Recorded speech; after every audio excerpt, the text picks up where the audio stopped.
I would sail across the cosmic sea to the end of time.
Ban a hero.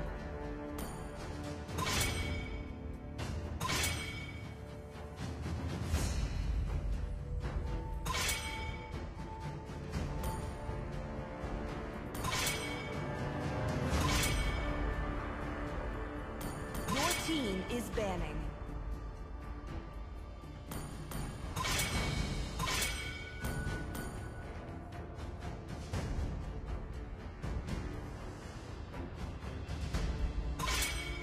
The enemy is picking.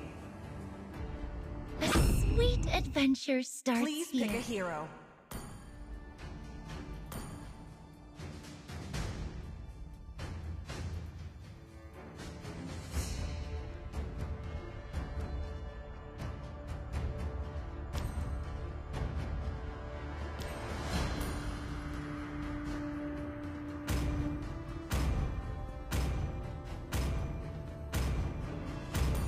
For her, I would sail across the cosmic sea to the end of Here in time. Harmonia, we believe The in enemy music. is picking. My tail's been itching for a real fight. The falling stars Your brought us team here. is picking.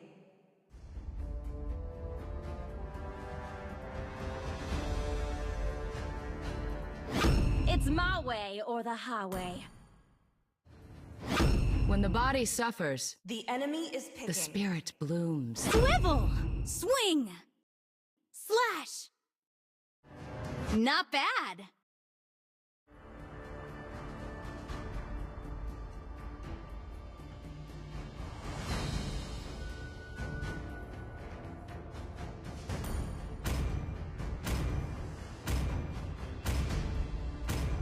Chivalry is dead, and I Your will team revive is it. picking.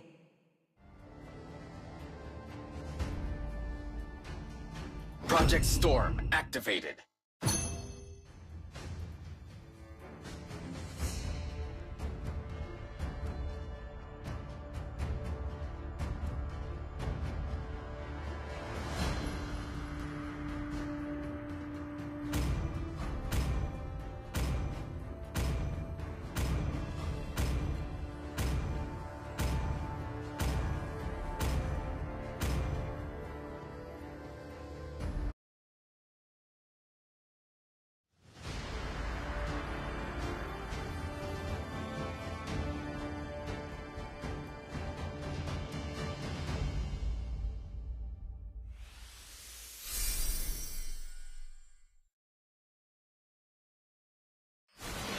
Welcome to Mobile Legends!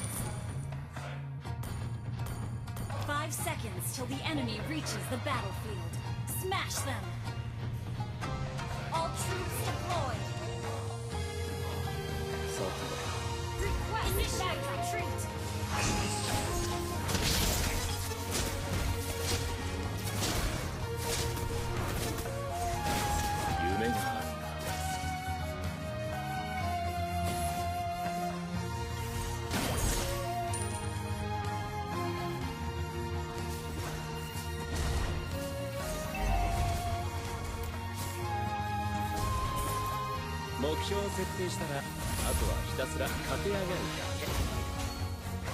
First blood!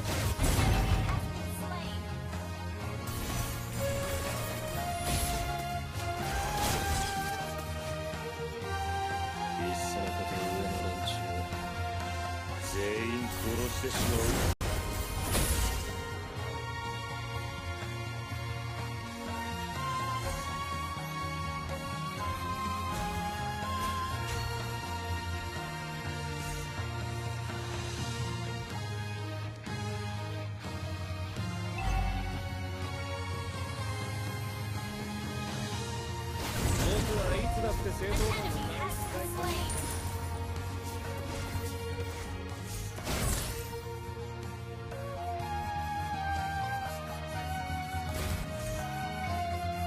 Ally has been slain. An enemy has been slain. Double kill.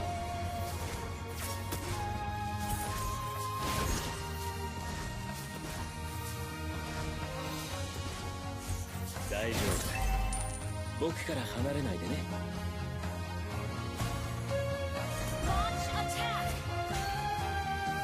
Ult is ready.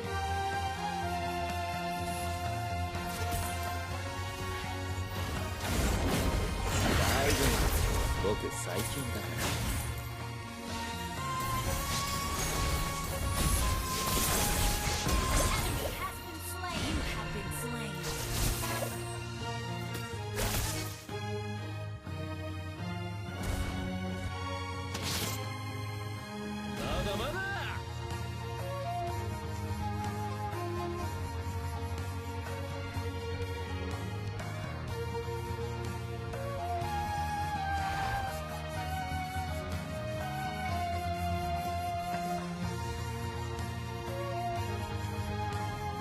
An enemy has been slain.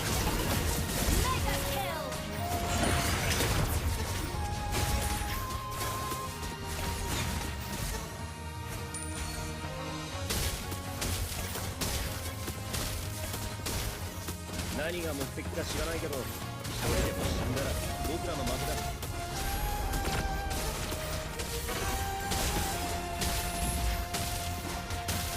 You destroyed the turret.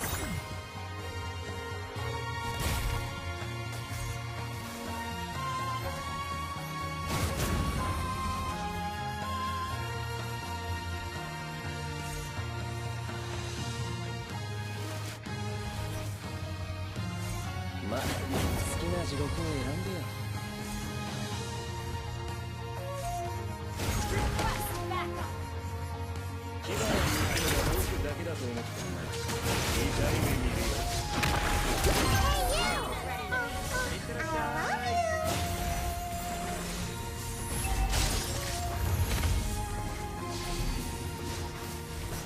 無限はね、至る所にあるんだよ。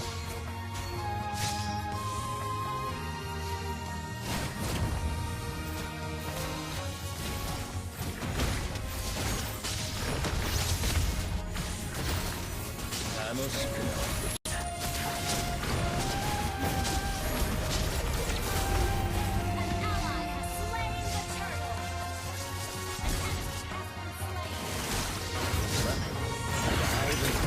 僕最強だから。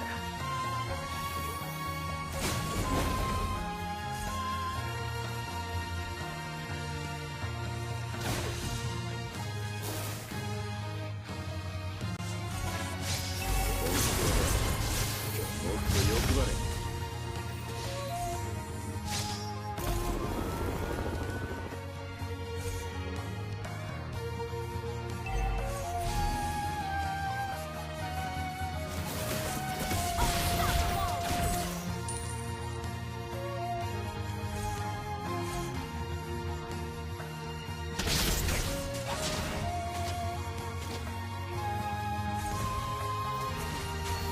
楽しくなってきた。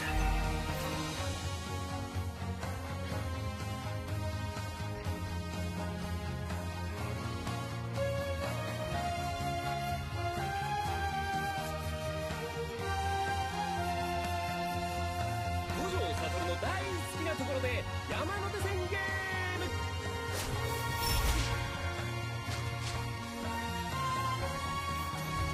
牙を剥くのが僕だけだと思ってんだ。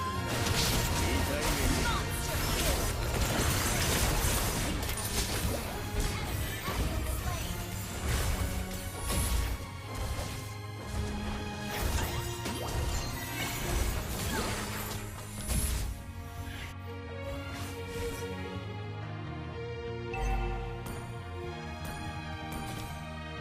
おんまたー。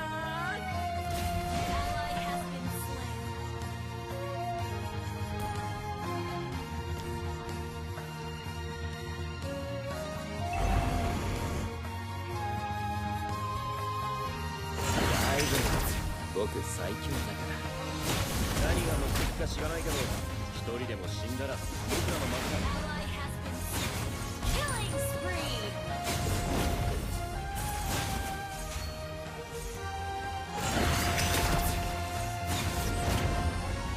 無限はね、至る所にあるんだよ。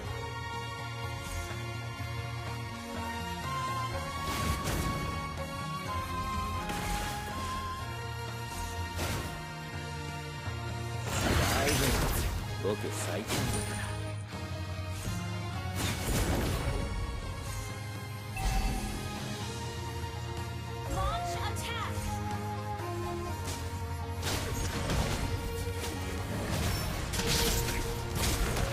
目標を実行したら、ひたすら駆け上がる。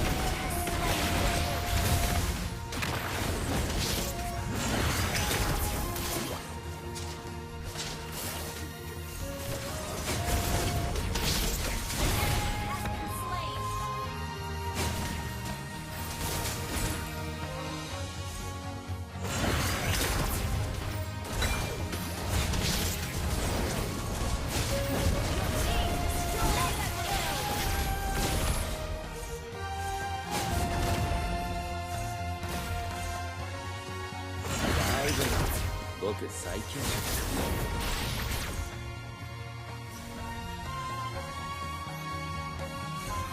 ら。大丈夫。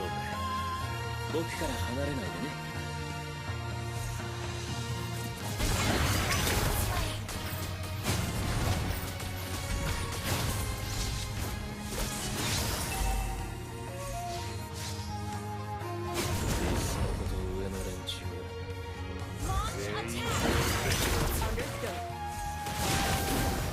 なるほど。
僕から離れないでね。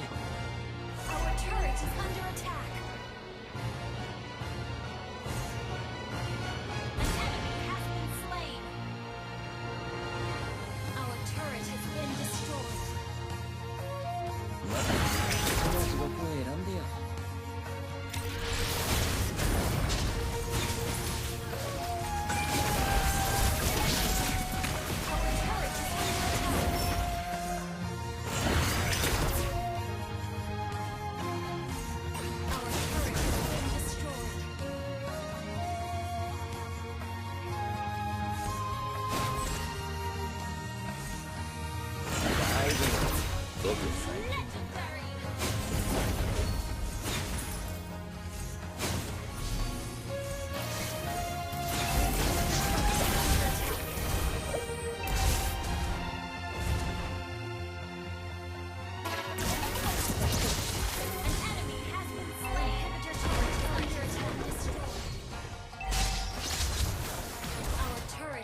Destroyed.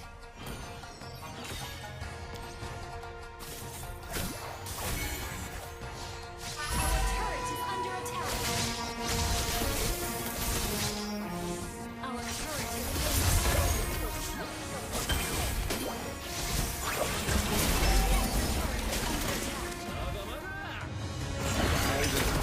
僕最強だから。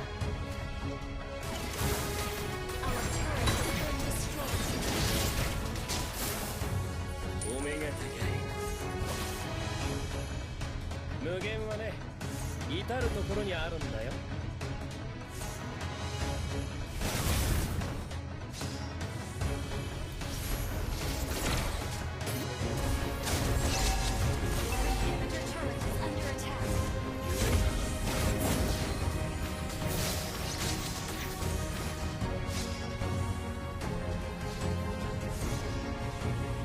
目標を達成したら、あとはひたすら駆け上げるだけ。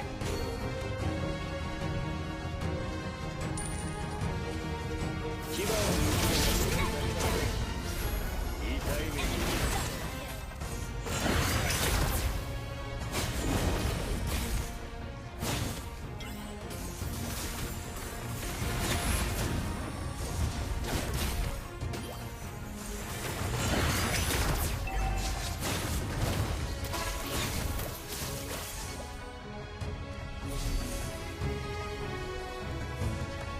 Our inhibitor turret is under attack.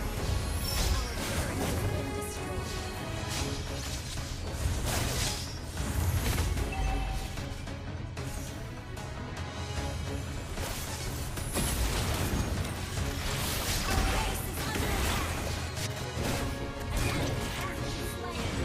Legendary.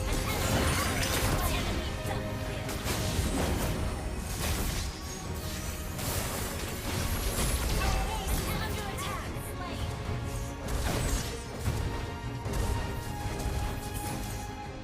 kill. Our base is under attack. Slain. An enemy has been slain. 楽しくなってきた。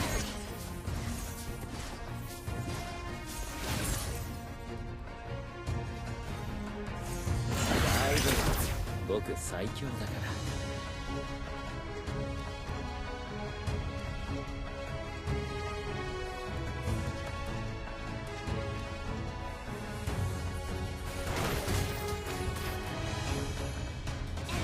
Legendary. 何が目的か知らないけど、一人でも死んだら僕らの負けだ。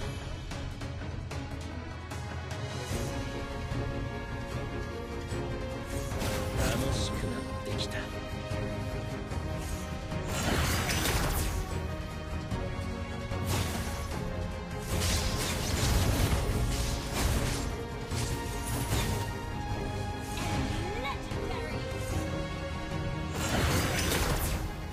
もっと欲張れ。なるほど。 Enemy has slain Lord. 大丈夫。僕最強だから。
team is banning.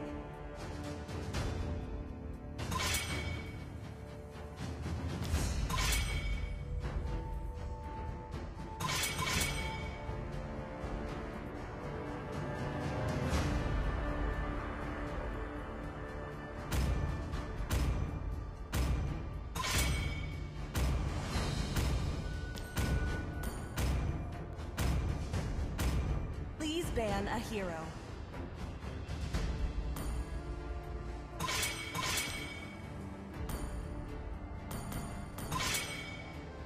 The enemy is picking.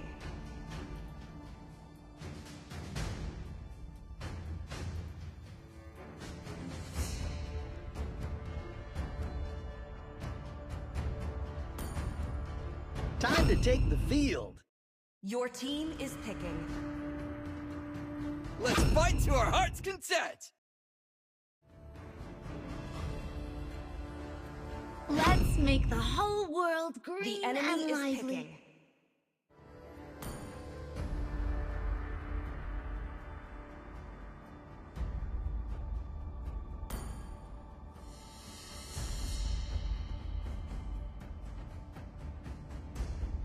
Light will fall prey to shadow. Love and hope are the Please two pick a hero. greatest inventions. 匿名希望のマジシャン Watch out, Leo. Mother The enemy Universe is picking. needs you. 行くぞ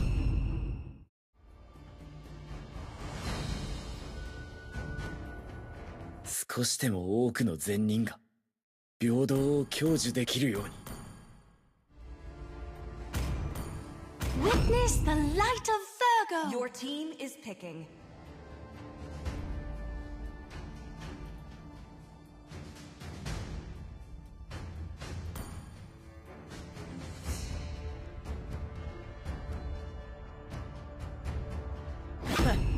I do what I want to do.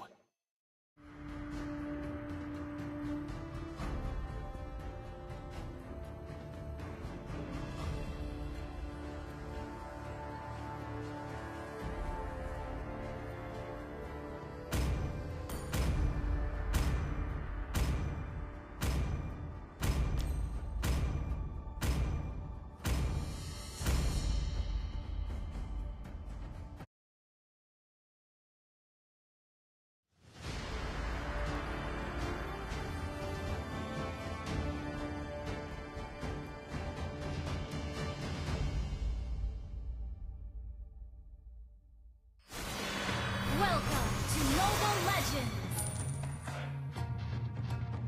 5 seconds till the enemy reaches the battlefield. Smash them! All troops deployed! Battle system online.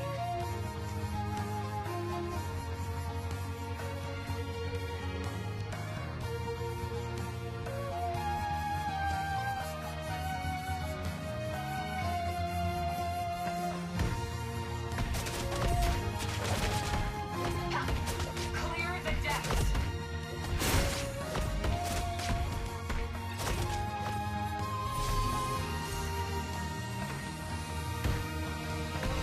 Say goodbye to the sun.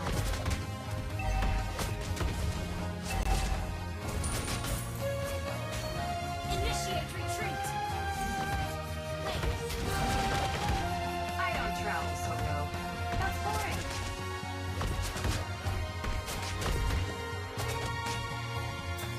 Supplies received.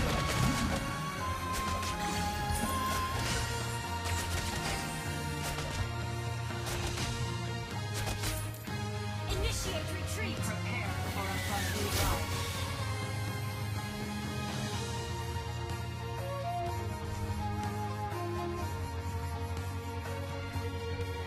Keep the First edge. blood! An enemy has been slain! An ally has been slain. Double kill!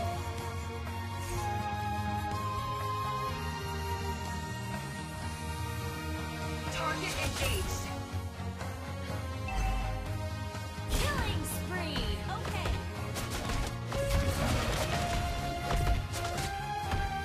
Don't you ask for trouble.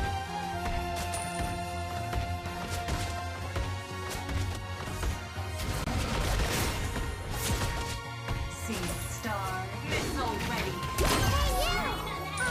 Objective completed.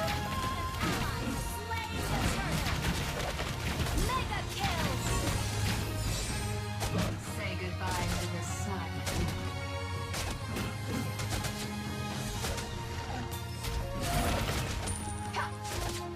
Unstoppable!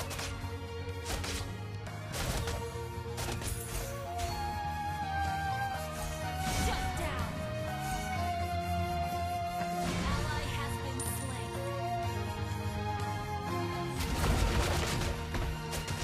Missile ready. Enemy! See stars. An enemy has been slain. Ally has been slain. Double kill. This should help.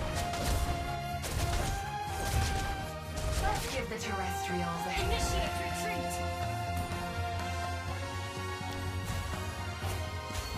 An enemy has been slain. This planet feels Double kill.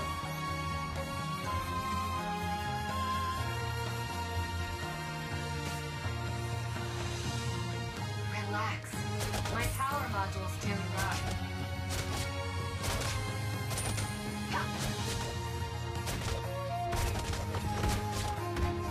See the map, Leo? We'll have new friends.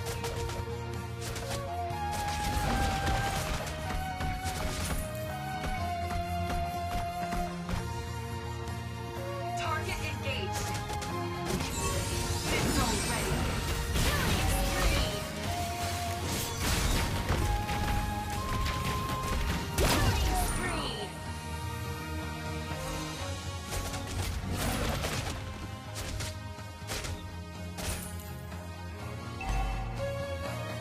Gather up the turtle.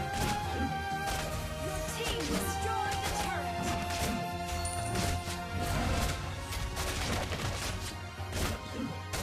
Clear the decks. An ally has slain the turtle. We once met a hitchhiker. Mega kill. From space, I could see this beautiful land.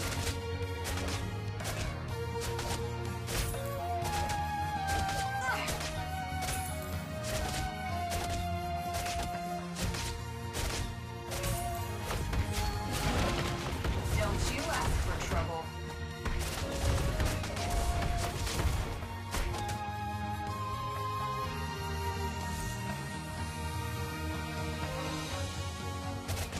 Target engaged.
You destroyed a turret.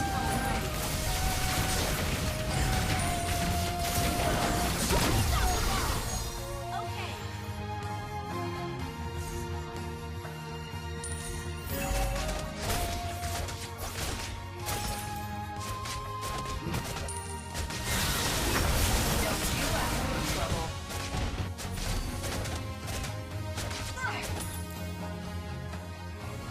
Legendary. Well played. Out in the galaxy, I once met a hitchhiker.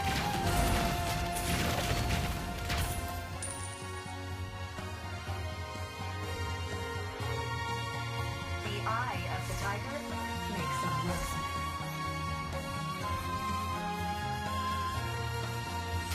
Be prepared for a bumpy ride. Monster kill.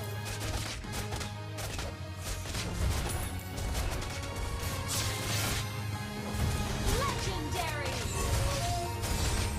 Let's give the terrestrials a hand. Your team destroyed a turret.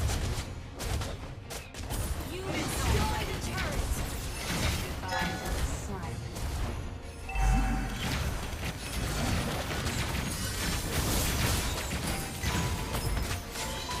See stars. Supplies received.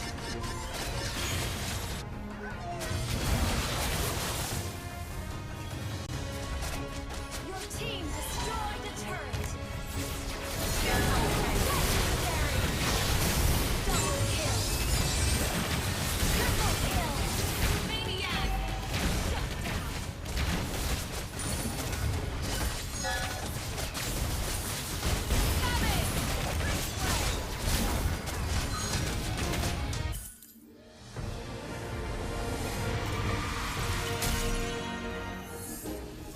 Victory!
ban a hero.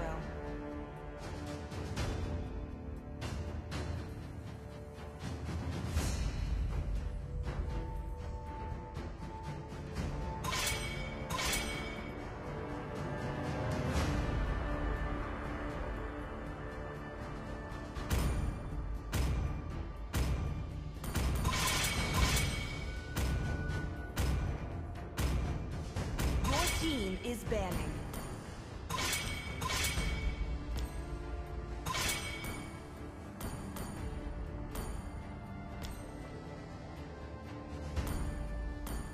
The enemy is picking. Hayabusa, Sanjo. Your team is picking.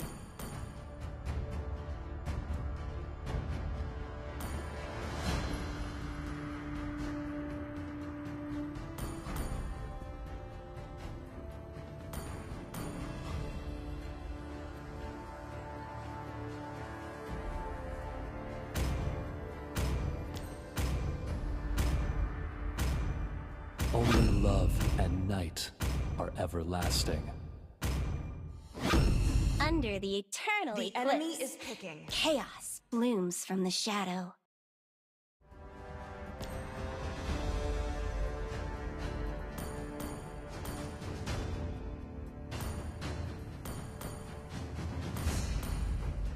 As fleeting as a snowflake's breath, as timeless as a glacier's heart.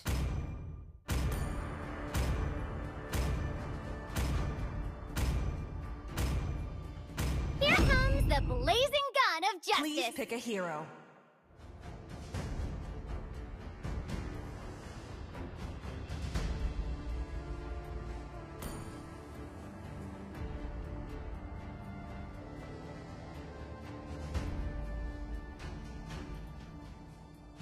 Always on the way!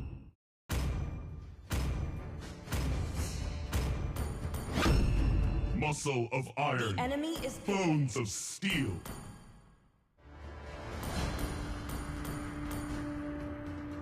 Ordained by the heavens, I will protect this world.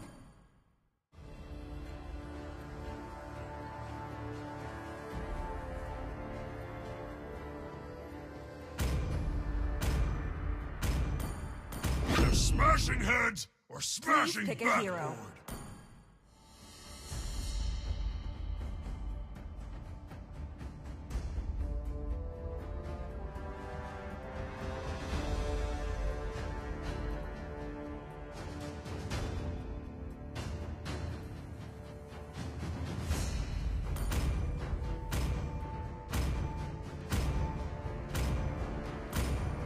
Demons shall bathe in their blood. The light belongs to the righteous.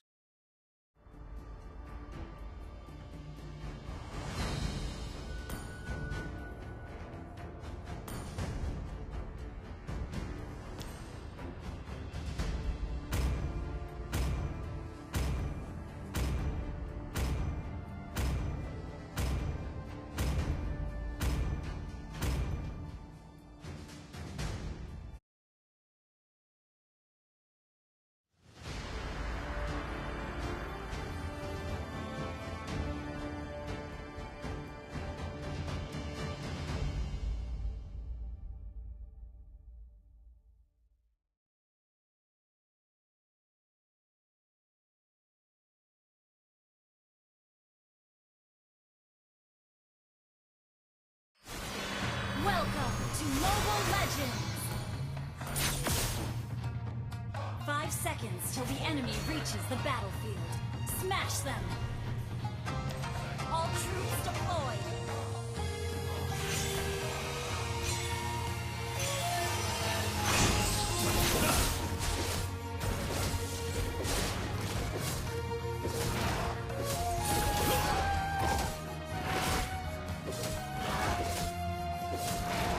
I met Azure under the moonlight, as well as her silver longbow.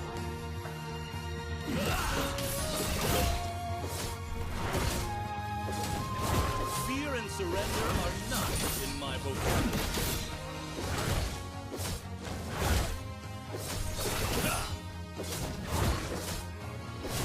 Let me show you the art of killing.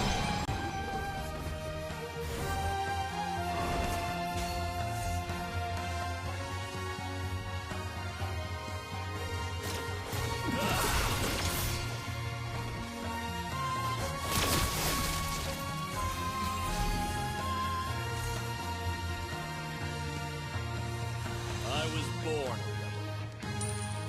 a rebel.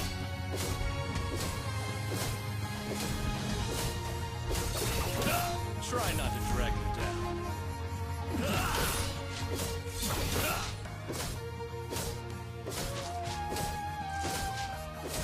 I shall not rest until I restore my father's glory. Initiate retreat.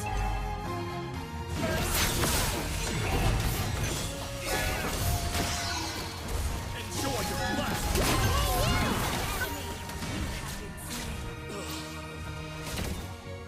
Initiate retreat. Demons, I'll cleanse this land with your blood. Gather up the turtle! Request backup slain. Initiate retreat.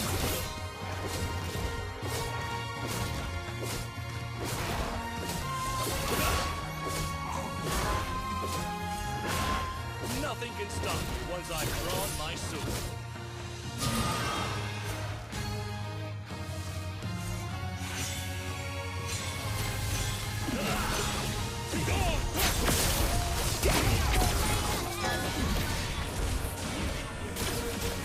I want to die.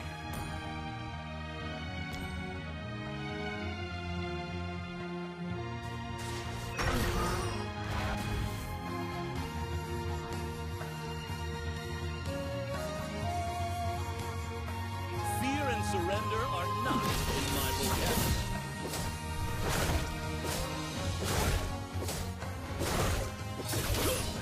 I Initiate shall retreat. not rest until I restore my father's glory.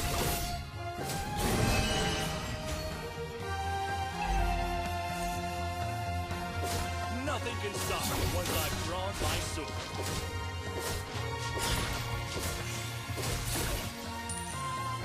Initiate retreat. Fear and surrender are not in my vocabulary.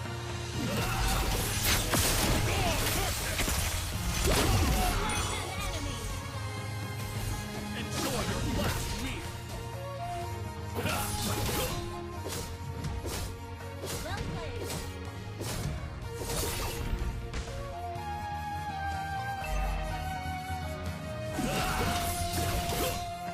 Launch attack.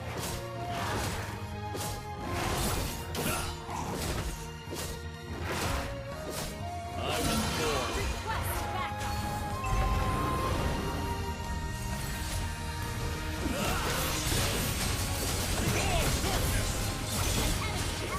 Request backup.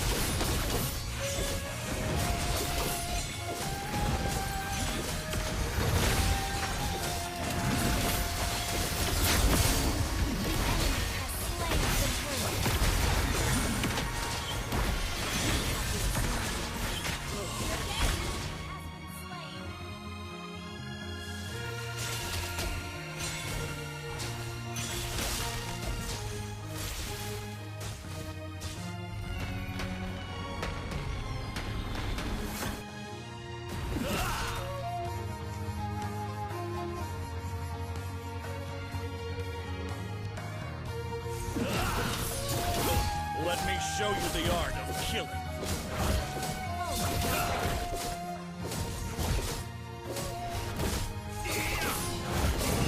Try not to drag me down. An enemy has been slain. Launch attack. Darkness!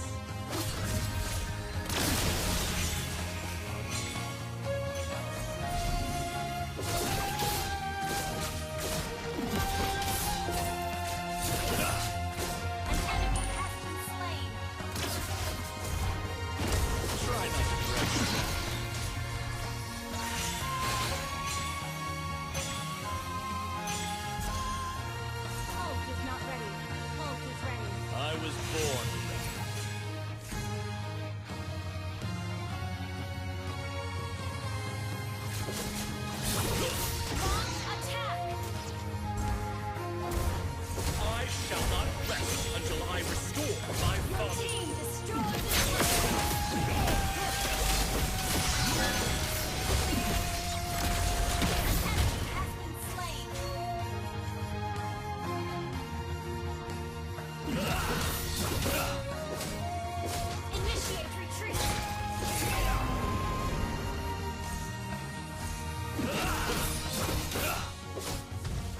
Request backup.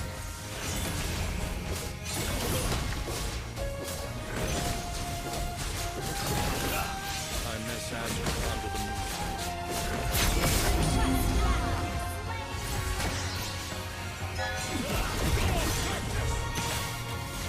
I shall not rest until I restore.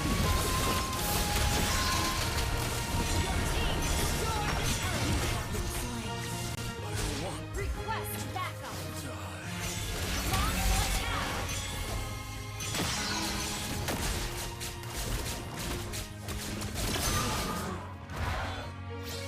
Our turret has been destroyed.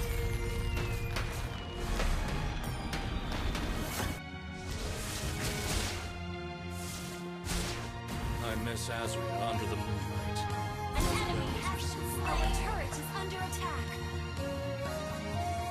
Launch attack. Launch attack. Killing spree.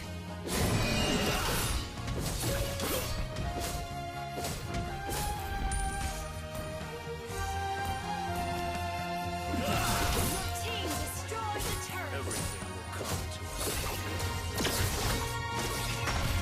You have been slain.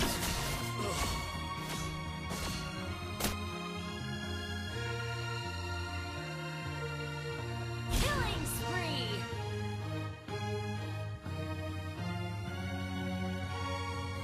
Your team destroyed. Killing spree.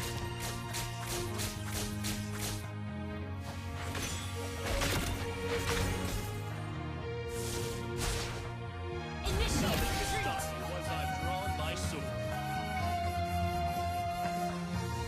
Request backup.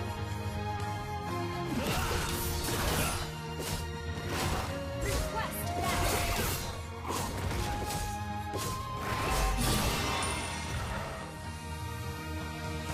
I miss Azria under the moonlight, as well as her silver longbow.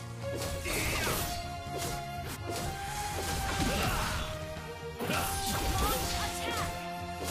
Nothing can stop me once I've drawn my sword.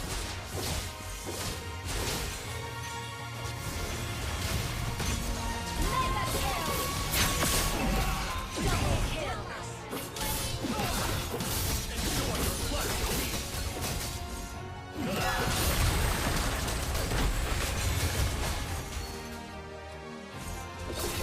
Initiate retreat.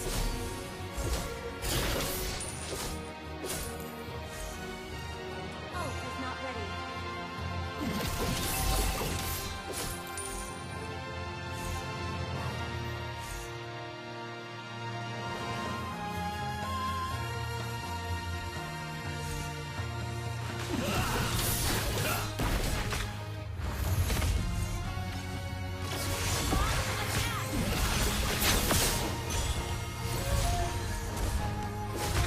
Let me show you the art of Your killing. team destroyed the turret.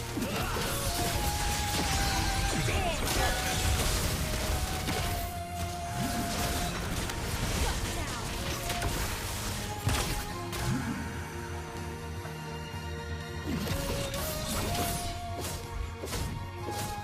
Nothing can stop me once I've drawn my sword.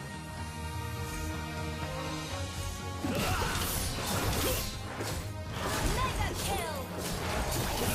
Fear and surrender Your are team not. destroyed the turret.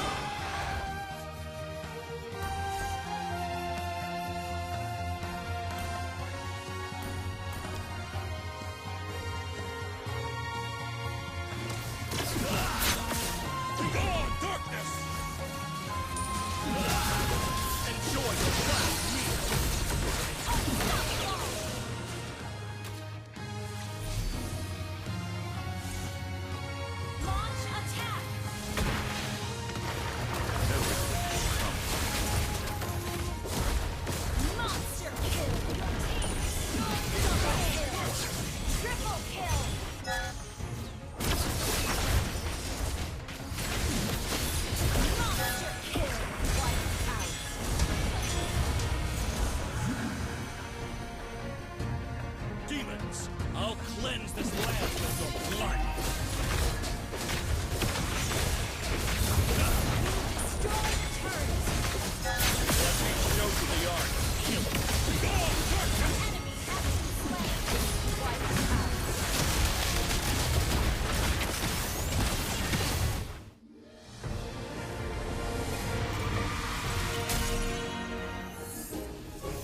Victory!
Please ban a hero.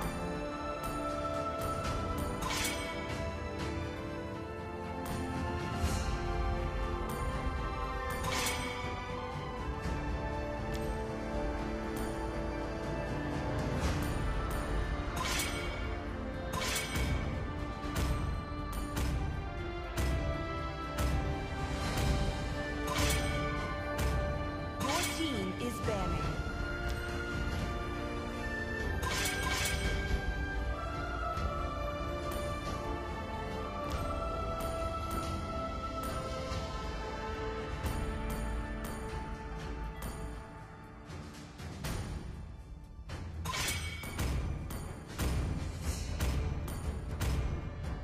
Your team is picking.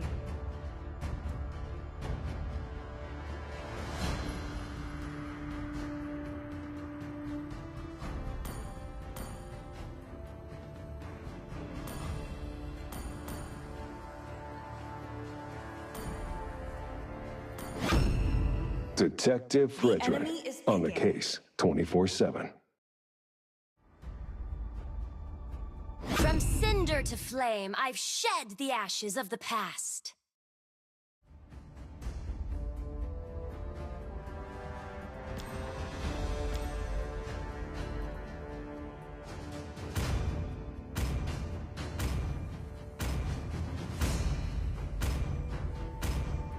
Hayabusa, Sanjo. Please pick a hero.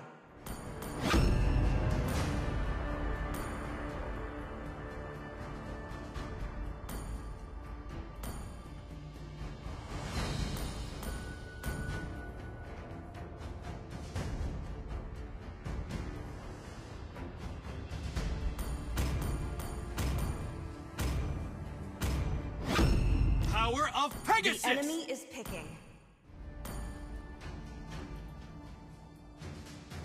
Pain is the proof that I'm still alive.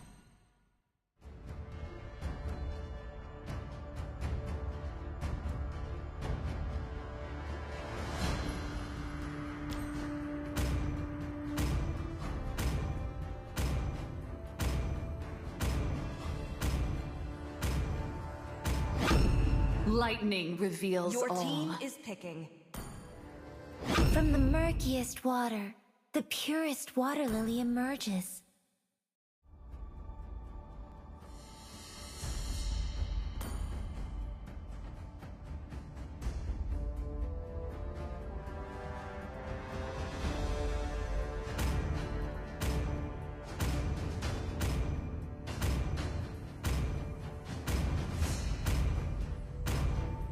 Ninjutsu is the ultimate weapon. The enemy is picking.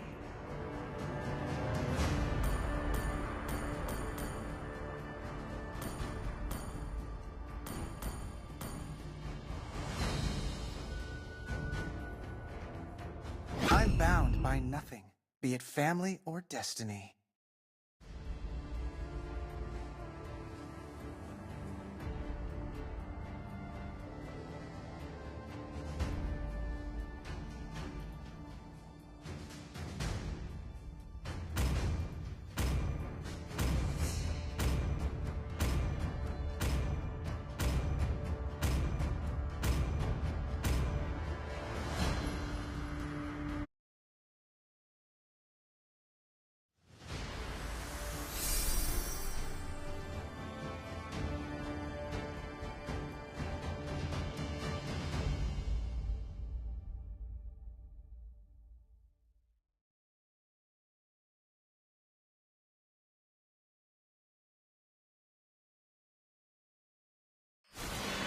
Welcome to Mobile Legends!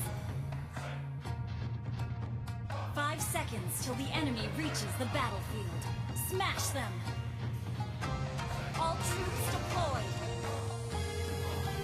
My clock is on!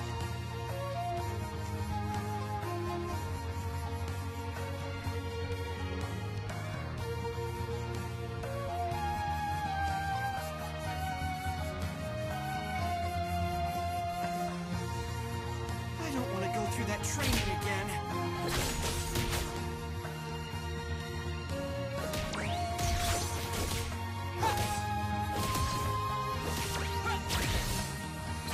First blood!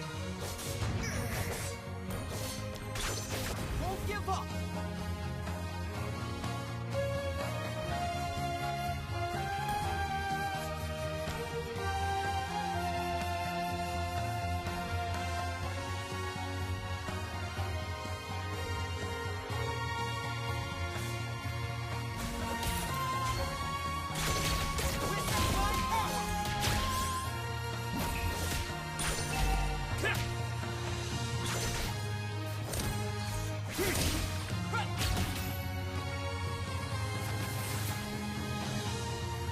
I need to win the gold cloth to find her.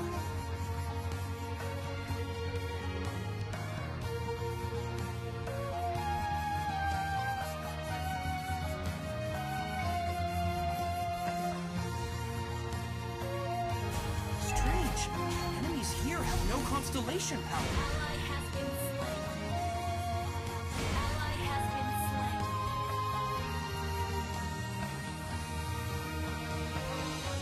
Enemy double kill. Well done.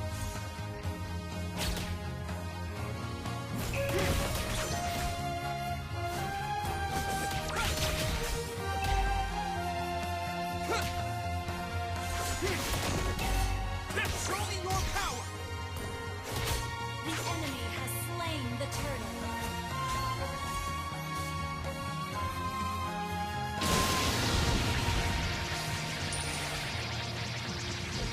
Good to be back! Out of my way!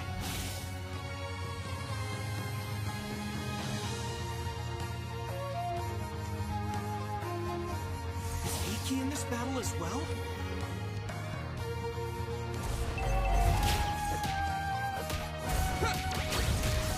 Ally has been slain.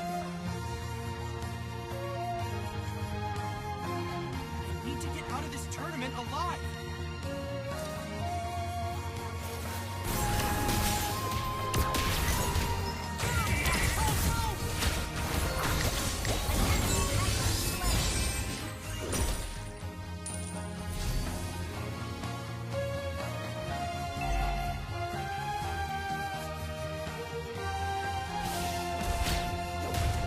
Request backup.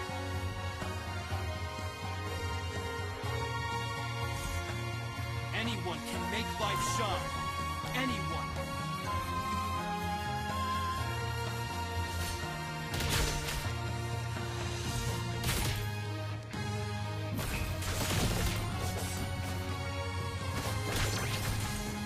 Sheer punch is slow. Ult is not ready.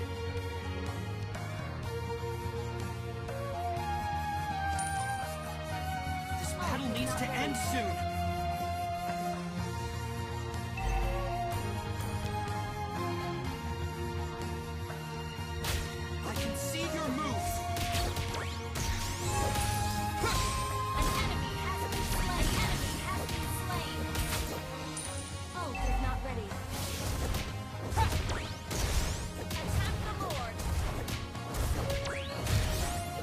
reminds me of the sanctuary.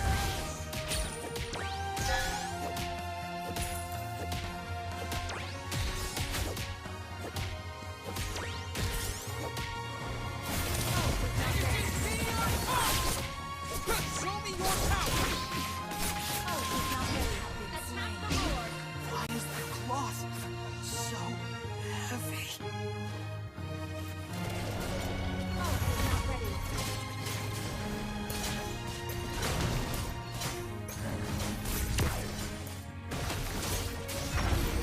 I'll try as many times as it takes. Ally has slain the turtle.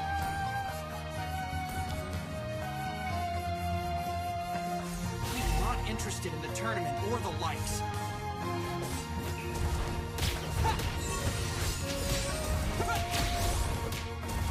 Ally has been slain. Out of my way! An enemy has been slain. Enemy double kill.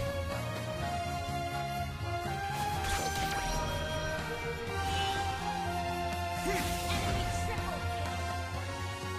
I need to find my sister. Have you seen her?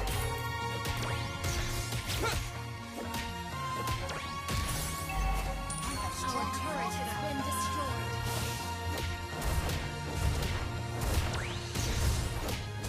I don't want to go Turret has been destroyed.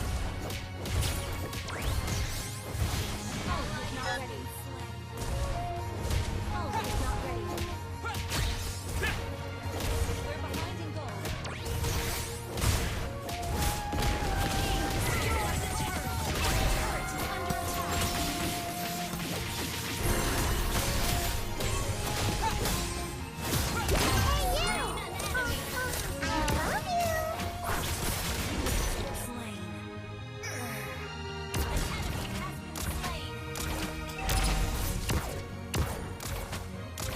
Request backup.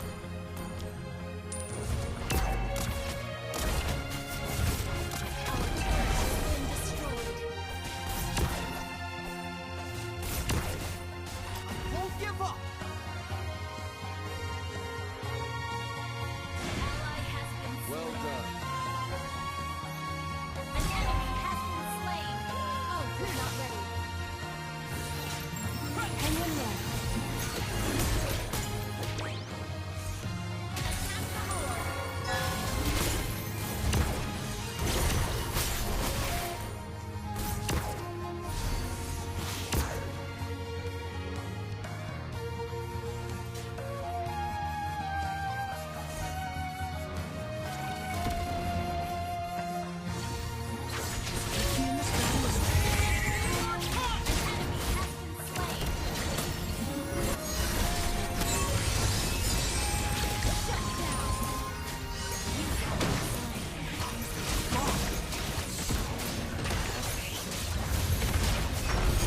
An ally has slain the turtle.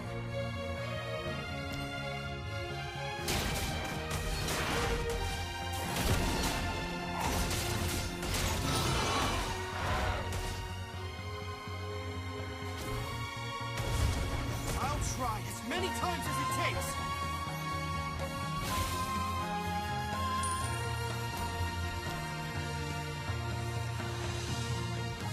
Killing spree. Ally has been slain. Well done. This place reminds me of the sanctuary.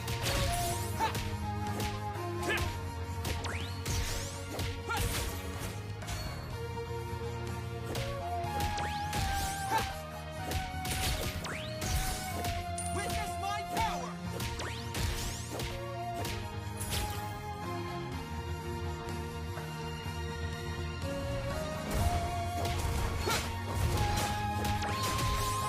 Your team destroyed a turret. We're not interested in the tournament or the likes.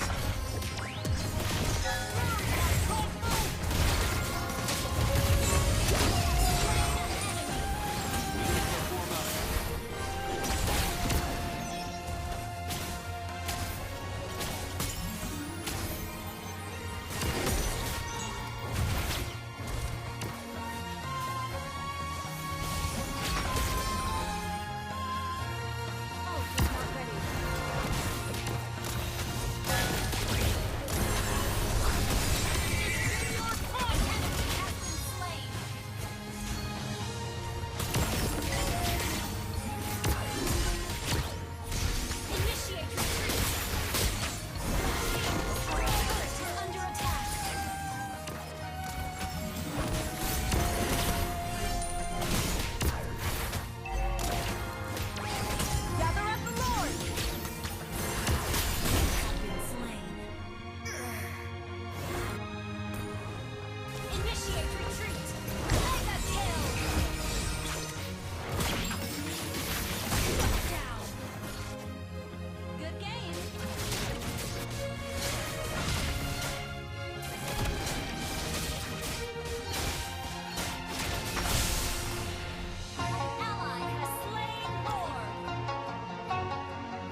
Your team is banning.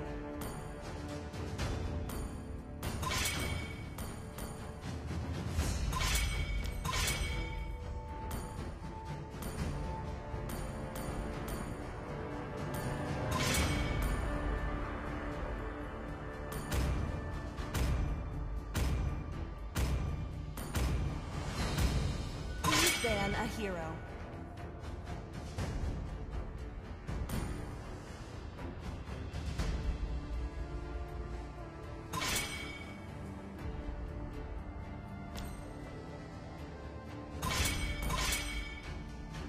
Your team is picking.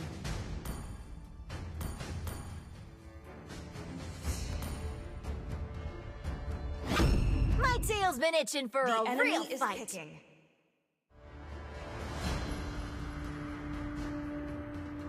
Only love and night are everlasting.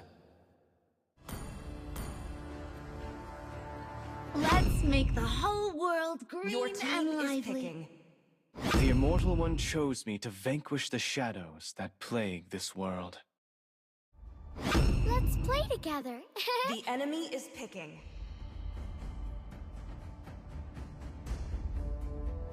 It is in despair that I see the fondest hopes. Let there be rock! Please pick a hero.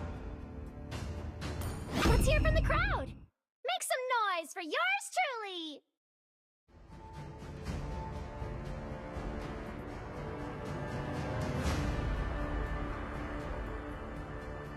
Here comes the blazing gun of justice. The enemy is picking.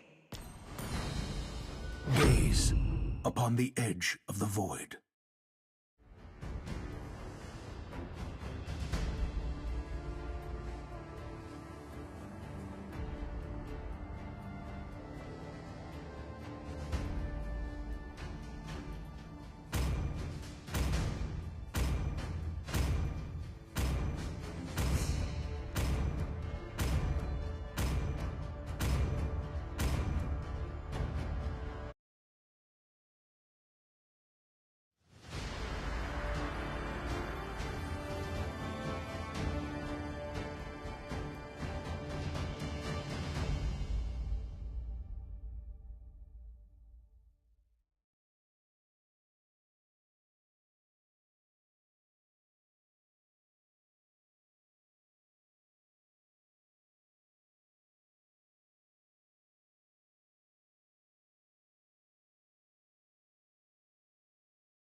Welcome to Mobile Legends!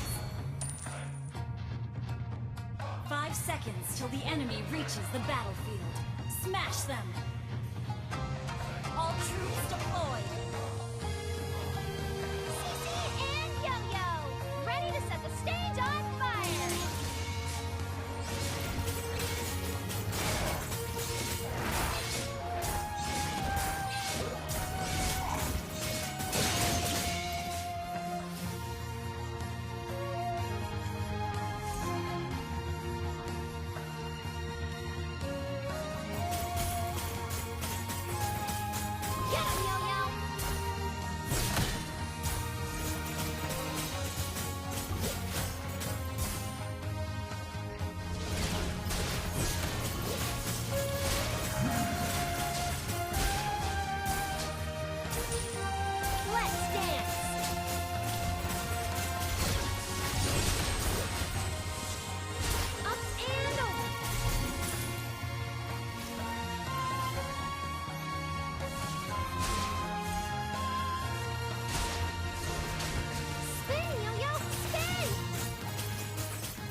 Cece and Yo-Yo, the unstoppable duo, here to chase away the gloom. Launch attack!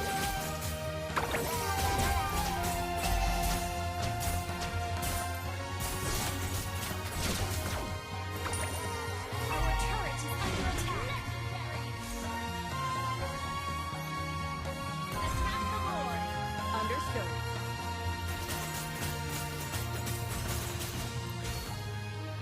Up, ready for my showstopper? Ally has slain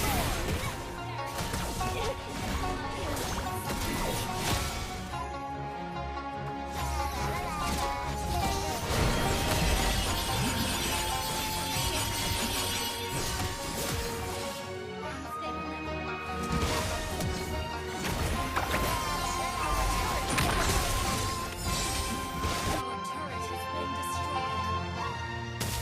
Our inhibitor turret is under attack. It's not my curtain call yet. Killing spree.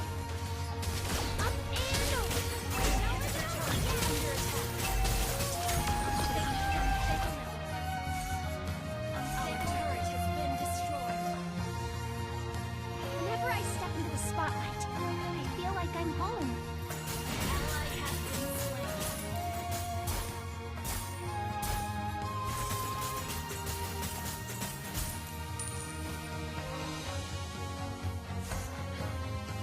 Every day is a chance to be the hero of Turret is under attack.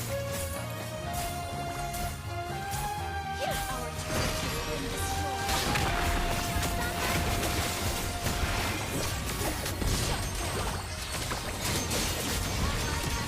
An enemy has been slain.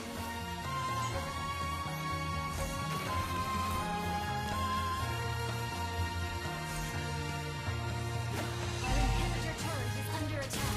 Spin, Yo-Yo, spin! Up and over. Ha!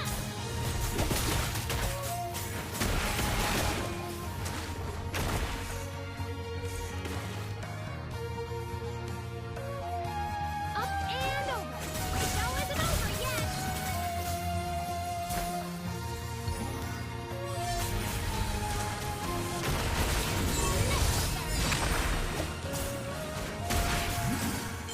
Shut down. Perfect for the next act.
ban a hero.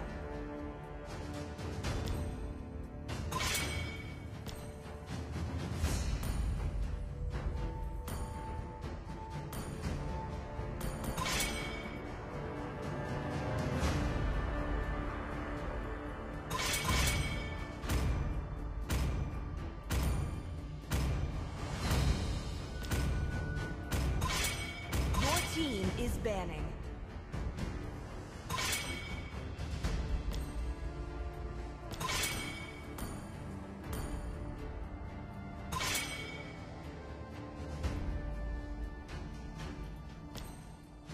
The enemy is picking. I am more than Please a weapon. pick a hero.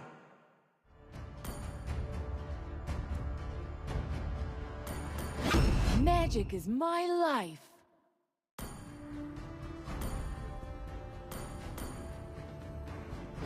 Who said there are no shortcuts in The life? enemy is I picking. literally invented one.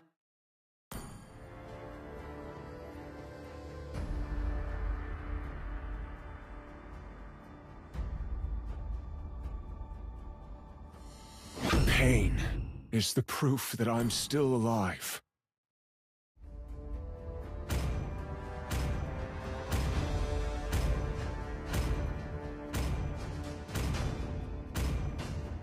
No one can escape my iron Your fist! team is picking. All who dare stand in my way will be devoured.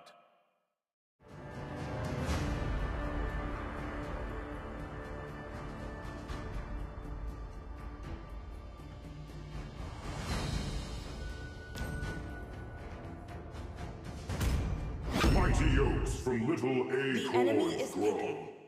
From cinder to flame, I've shed the ashes of the past.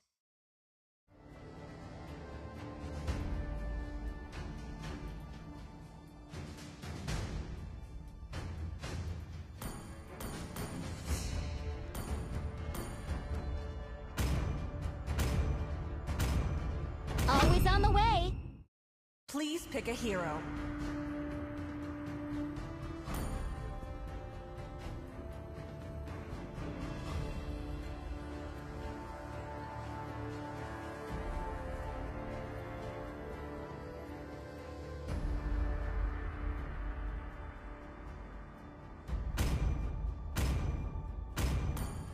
I didn't cure I the am the pain. devourer of I stars, harnessed it. the tide of the cosmic sea.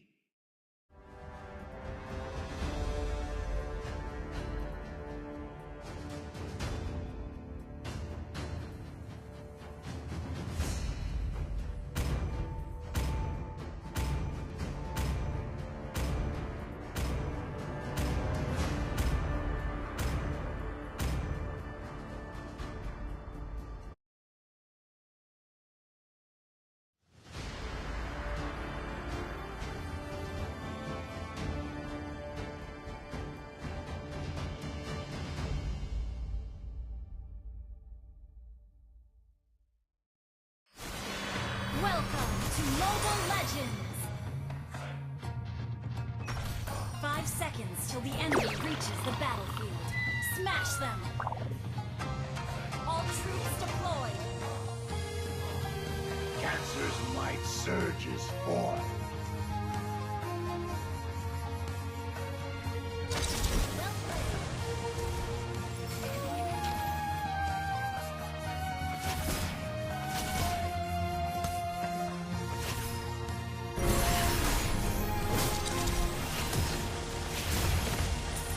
Strike hard!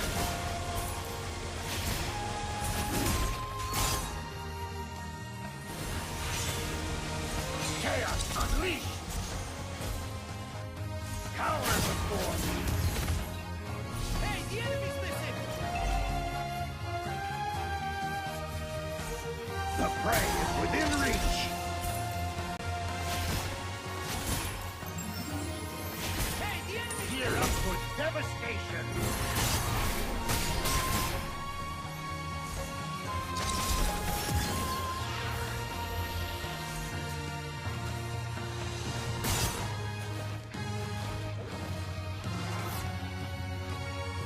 Launch attack!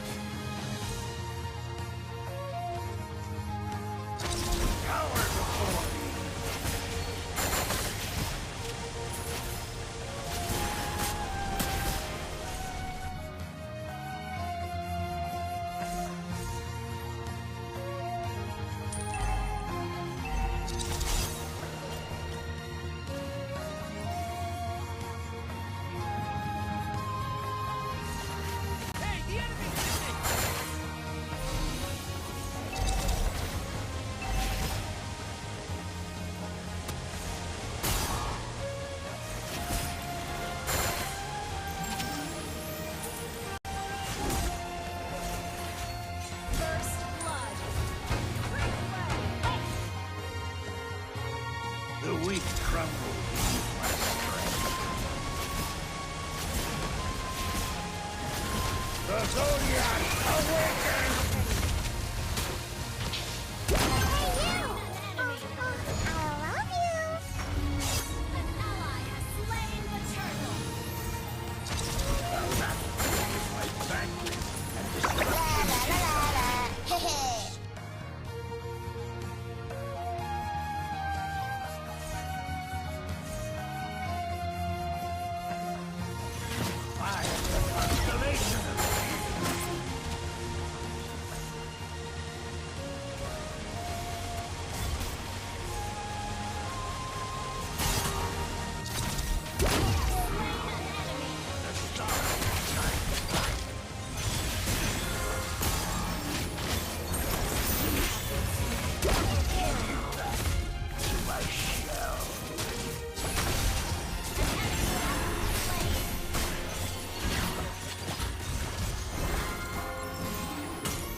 Indestructible black waves. Ally has been slain.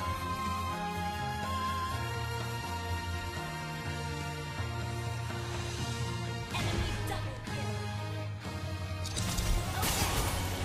I was made for destruction.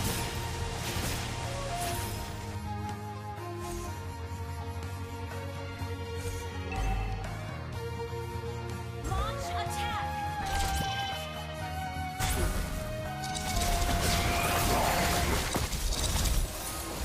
An enemy has been slain. Time to feast.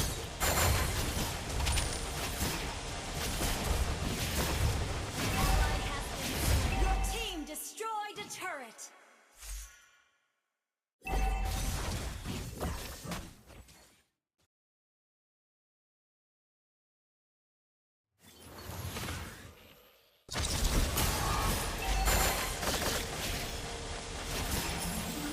Ult is not ready.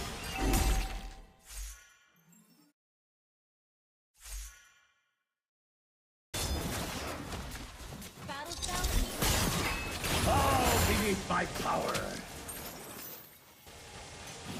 Killing spree. Suffer my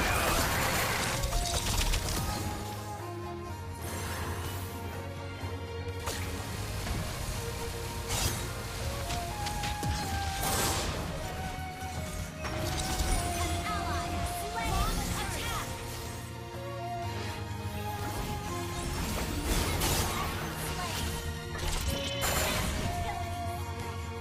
Shut down. Double kill. Triple kill.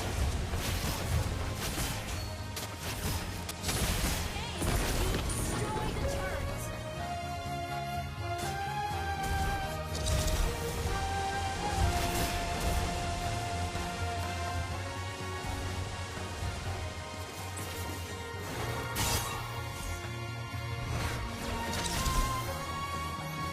From cancer's abyss, my power reigns. Your team destroyed the turret. My claws remain poised.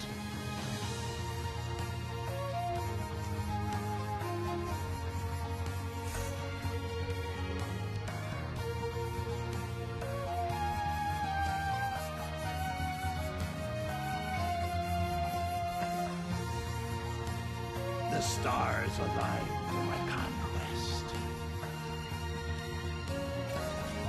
Launch attack. Chaos unleashed!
Chaos unleashed!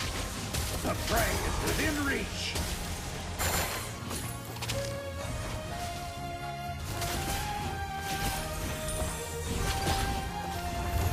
Chaos unleashed! The universe itself is my weapon, and I will use it to crush my foes.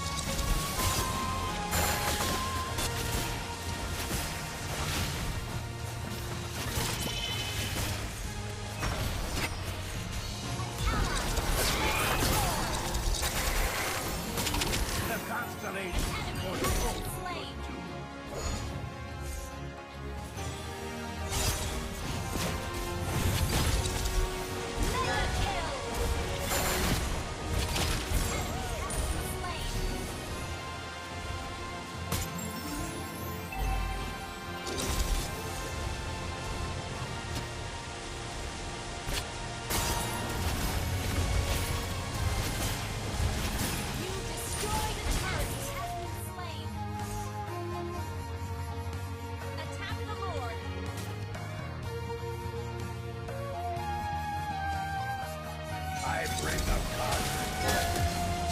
No star is safe.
Dari Tere atau dari Umar?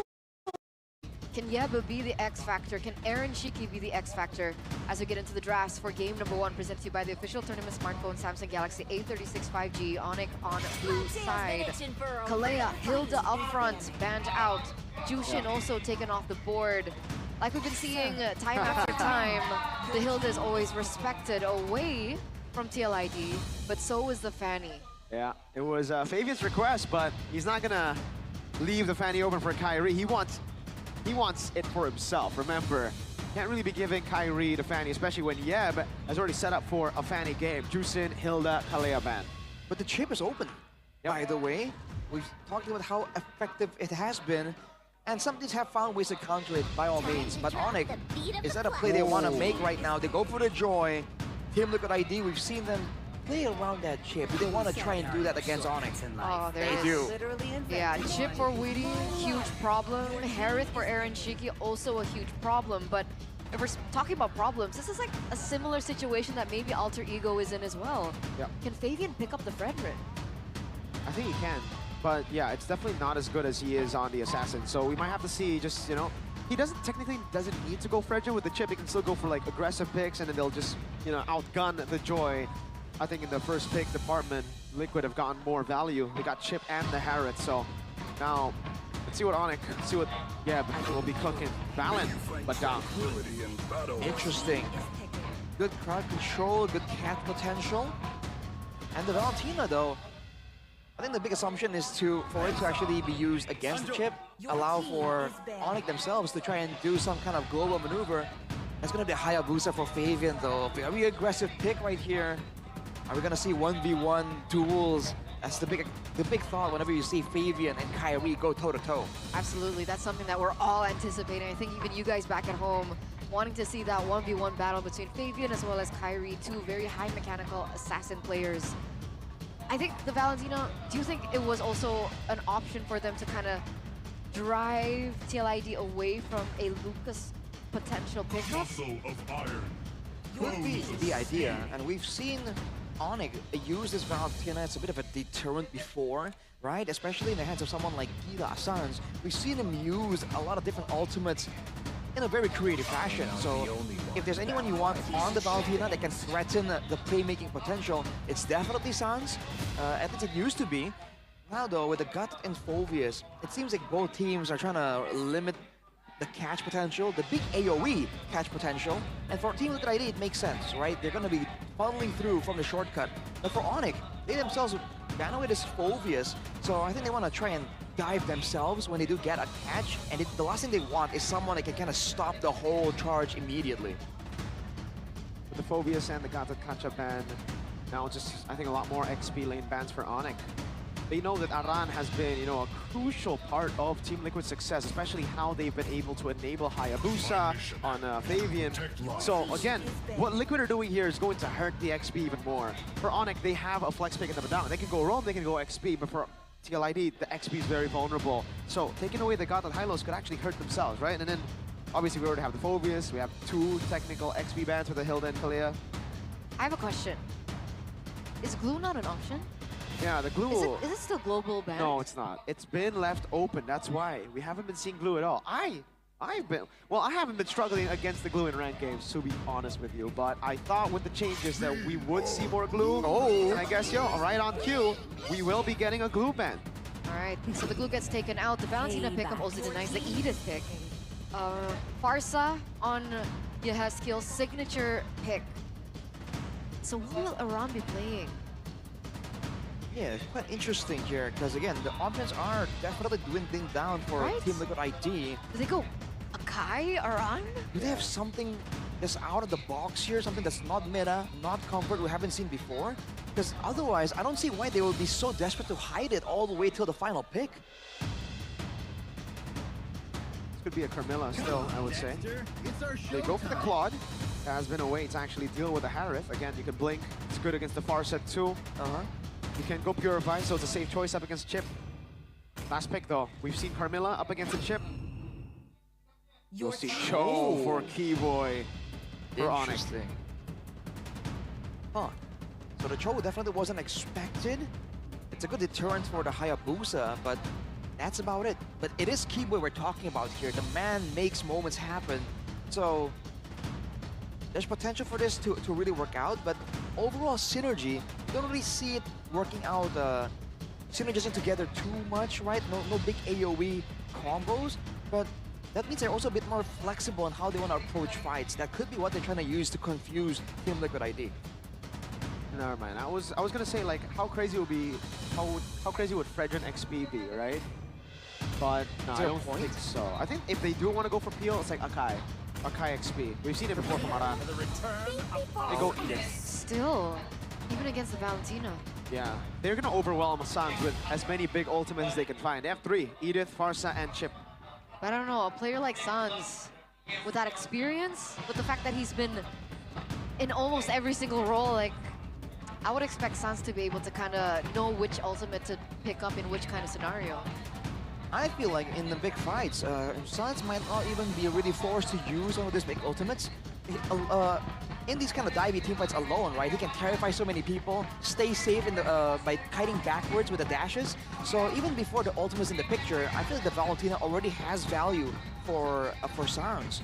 What can they do after though, and how can they deal with this Chip? That's the big problem. I guess we'll have to see, Arashi, as we're heading straight into game number 1. proving grounds for both of these teams. Once holding a certain layer, a certain era as well. Can the Sky Kings come back on top? Can they crawl out of the red zone? Or will it be the defending champions to stop them in their tracks? Ladies and gentlemen, game number 1, here we go. All right.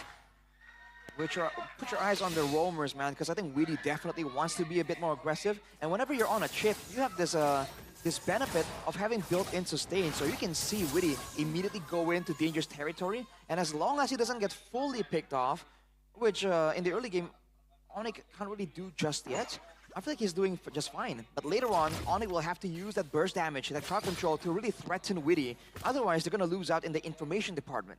But looking at the emblems here by IndieHome, you can see the Wilderness Blessing for Chip and the Farsa, his skill and Woody. So they're going to be trying to roam around as much as possible. Same thing for Onyx. So roaming is the big idea.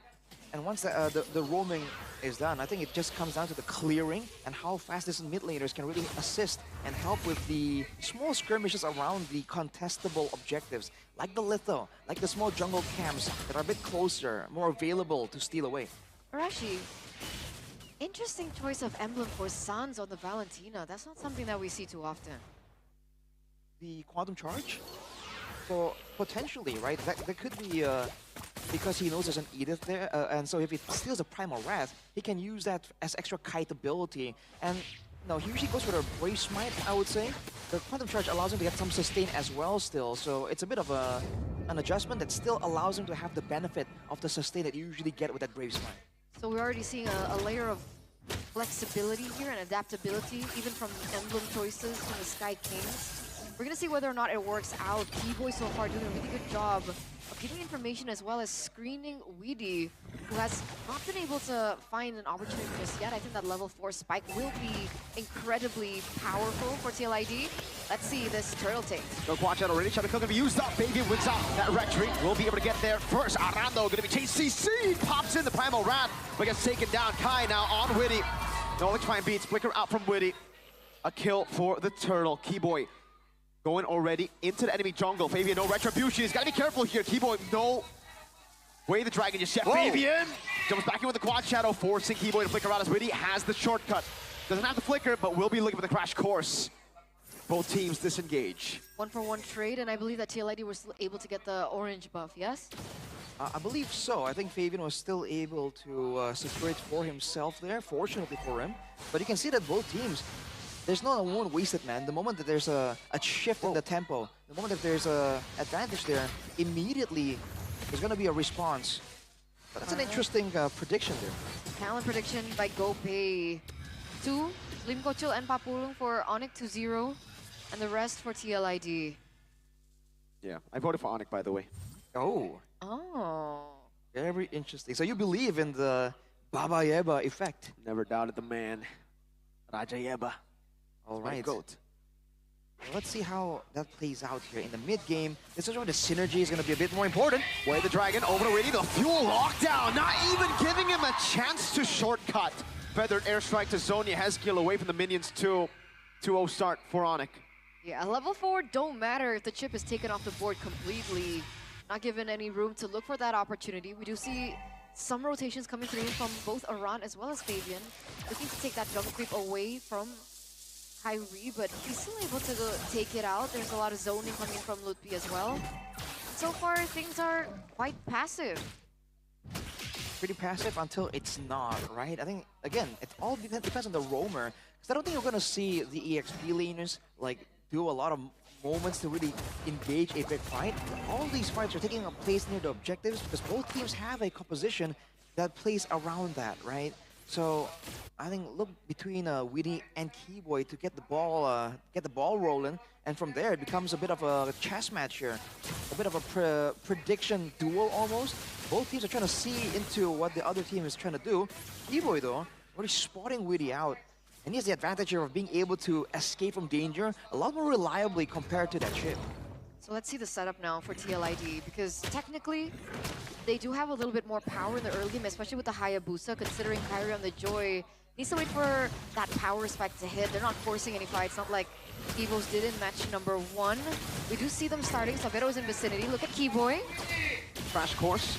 Keyboy with the dragon there, but the airstrike going to be coming in with a shortcut too, but Winnie's going to be pushed it down as the red tree will be used to get the turtle. Aaron Shiki gets one, it's Keyboy down. No trades on the board for Onyx, that's a blazing duet over to Aaron Shiki. Sans able to go in, that's a great escape from Aaron. Aran taken down by Sans. Winnie Crash Course again, but it's to his demise. Shadow kill transferred over to Sans and Savero. Fabian pinned down to the wall, has the quad shadow. Oh, wow, what an escape, but Fabian walks back up Sans.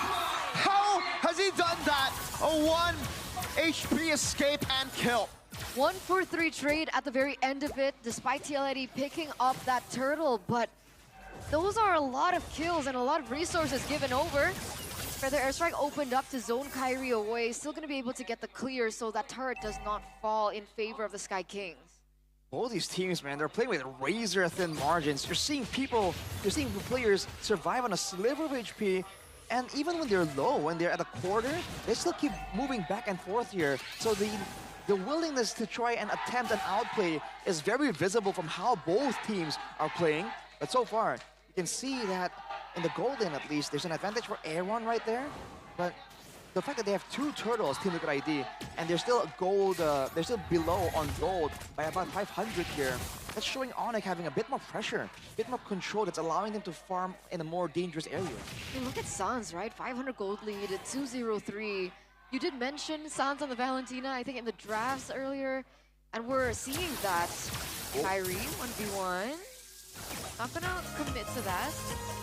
That's a pair-up that we were waiting for. Now it's back to the waiting game. And watch for dive potentially, because so far, Widdy hasn't really been able to set up for any real impactful pickoffs. And usually you would see that shortcut being used to try to orchestrate some kind of dive, but Onyx hasn't really allowed that to happen at all. They've been able to match the damage in the early game with these early game picks like the Valentina, like the Badang and the Cho. And technically they have more damage and crowd control for now. So Team Liquid ID are the ones just trying to get an advantage here because your roamer can make a global play, but individually, Keyboy. Crash Course canceling conceal. Widdy can be targeted. Terrify, a bit of poke. Widdy again pops into Crash Course, not using the shortcut just yet as Fabian holds the turtle. Aran trying to zone away, Keyboy. Jikundo coming down as well. The shadow kill will be there. Fabian with retribution. Shortcut to the back line. Widdy gonna be taken very low. Feather airstrike coming down, but it's the pin down from Lupi over to Fabian. Aaron pops him on for blazing duet from Savero. Aaron still dishing out so much damage. Savero taken down by Aaron. Sans with the kill on Aran. Very low, and he won't be able to get the kill here. Aaron looking at one more shot over to Sans. Won't be able to get it. 2-4-3. TLID with a winning team fight. Kai ready with the electrifying beats. Oh? We'll pop it to escape as Aaron pops the Zaman Force. All right, both teams again clashing there in the turtle, but now it favors Team Liquid ID. They're able to get the turtle first, and afterwards, they were able to just withstand from all the damage coming through from Onyx, despite the fact that Sans was free hitting with the Primal Wrath, and Savero has a full channel blazing duet right there. It's just not enough damage just yet to really swing the fight fully in favor of Onyx. But I gotta wait and make more of those individual Keyboy pickoff plays, because they've just seen from that fight alone, 5v5 all in, Team Liquid ID still has an advantage because they do have a Harith, and you can see the value there. The sustainability and burst damage, but also DPS. That's what the Harith brings to the table that Savero can't really do just now, and he's 2 levels down. Yeah, not just yet. Savero's also on his 2nd item, so that Trinity hasn't been formed. But the same can also be said for Aaron Shiki. He's sitting at 202. Oh, wait, that's so much damage on! On Sans Fabian! That's the reason we call him the Usurper. Shortcut to Widdy! Finding the catch on Savero. We were just talking about the man. And he gets instantly taken out. Savero punished. Kyrie looking for an electrifying beat. Aaron Shiki with his on force now. The quad shot on that landing. Kyrie still able to escape. Now regen. Gets out. That's huge. Sans taken out, 2-1-5 now. Savero also, that Trinity is gonna hit a little bit later perhaps, as Aaron Shiki doing work against Savero earlier on. That's the damage without the Holy Crystal. Onyx are trying to scramble to try and get that Lord, but Team Liquid ID burst it down immediately. Can Onyx find something? Lutfi tries to try and get a catch here, Keyboy. Keyboy with the kick, but it's only onto the tank right now as the Feather Airstrike locks him down. Great Earth Shatter from Aran. Oh boy, man. Team Liquid ID now are getting the full control. Earlier, the balance was swinging back and forth between both teams, but now Team Liquid ID have a very clear lead now. Onyx definitely on the back foot. They have tools, though, to try and make some plays happen, but they gotta wait.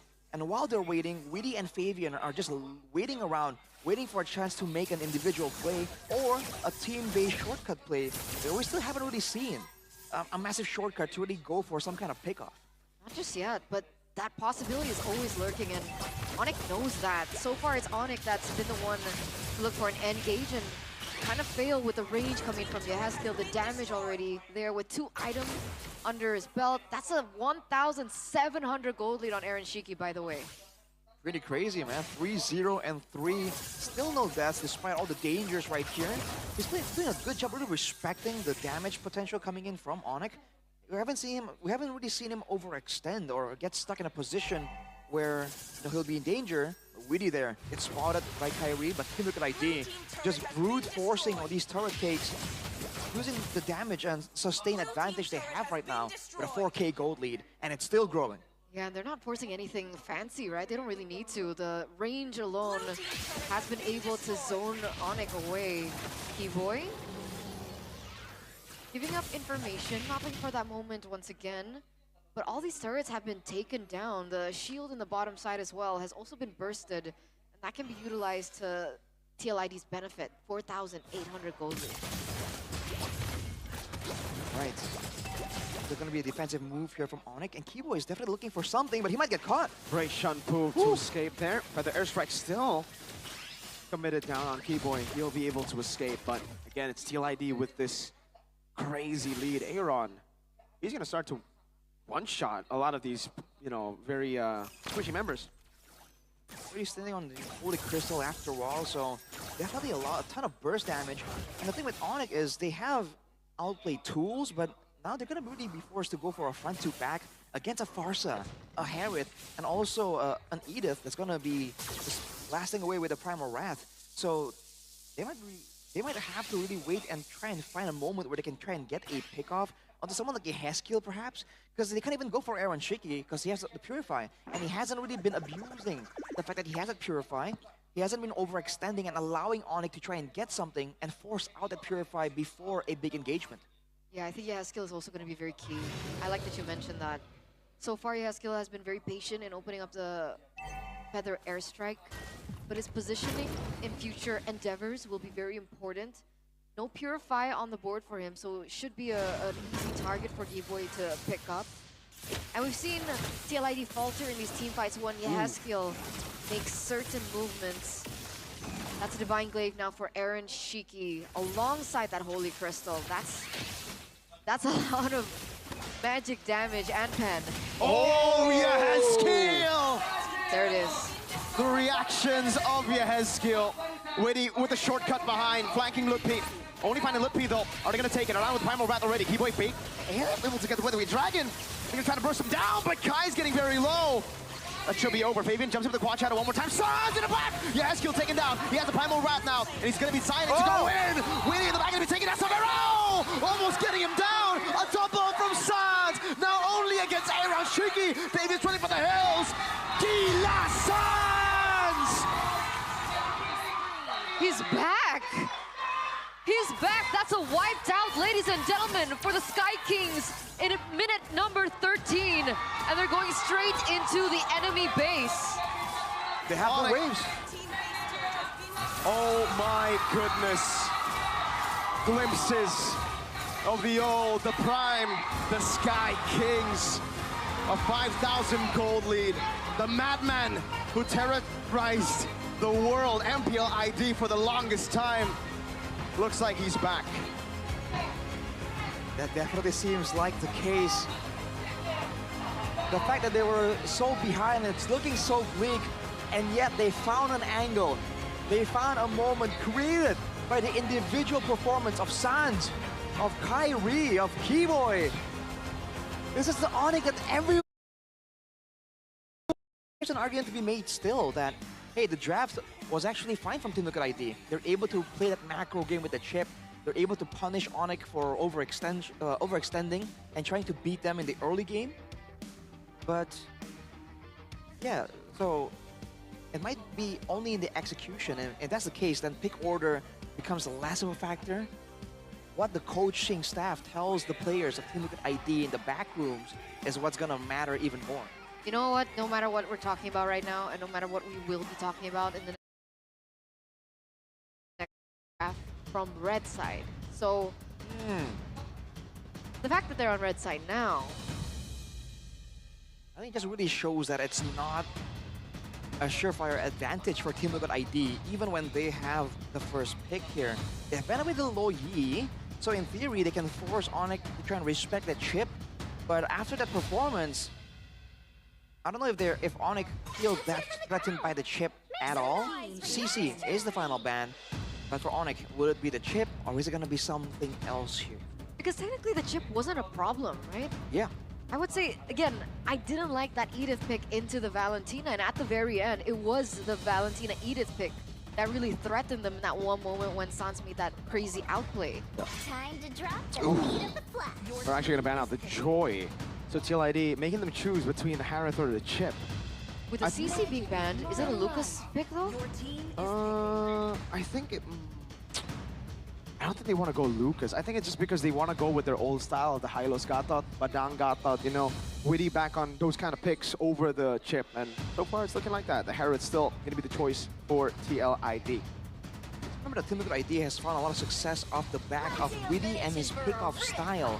So the fact that Onyx are kind of essentially forcing Team Liquid ID to respect the chip, right? It's also kind of removing the hard pick-off possibilities from the hands of Witty. And I wonder if that's like a 2000 IQ mind game angle from Coach Yeb.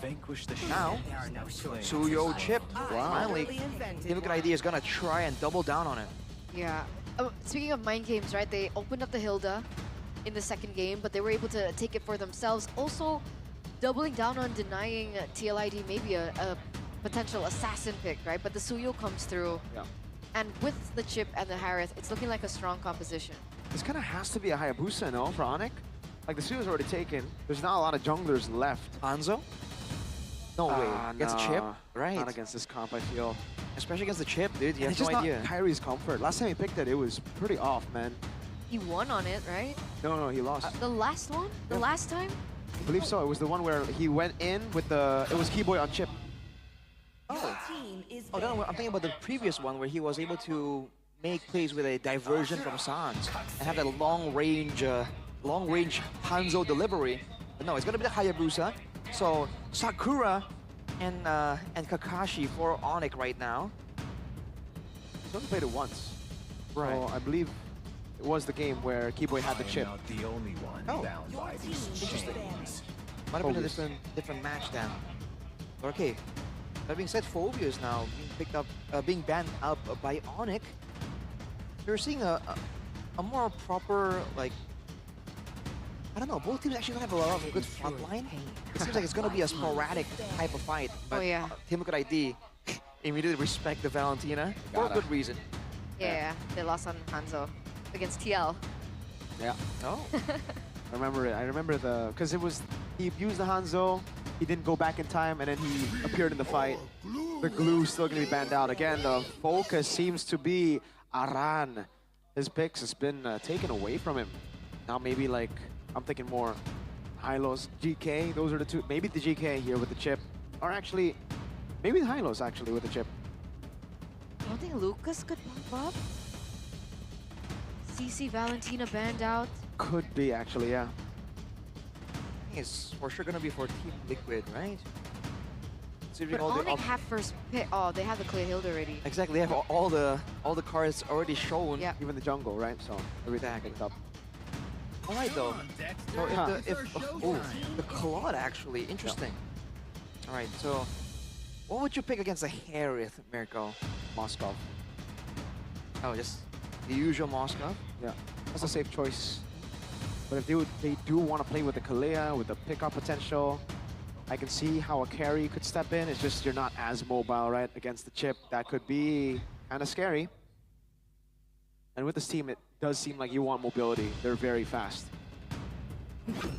I wonder for Onyx, they're gonna try and get some more utility. Because I figured that with the Kalia and Hilda, it's literally just the Kalia. So you can either get some more lockdown to ensure the job gets done, or you can get some damage to really seal the deal. And that's where the Farsa comes in.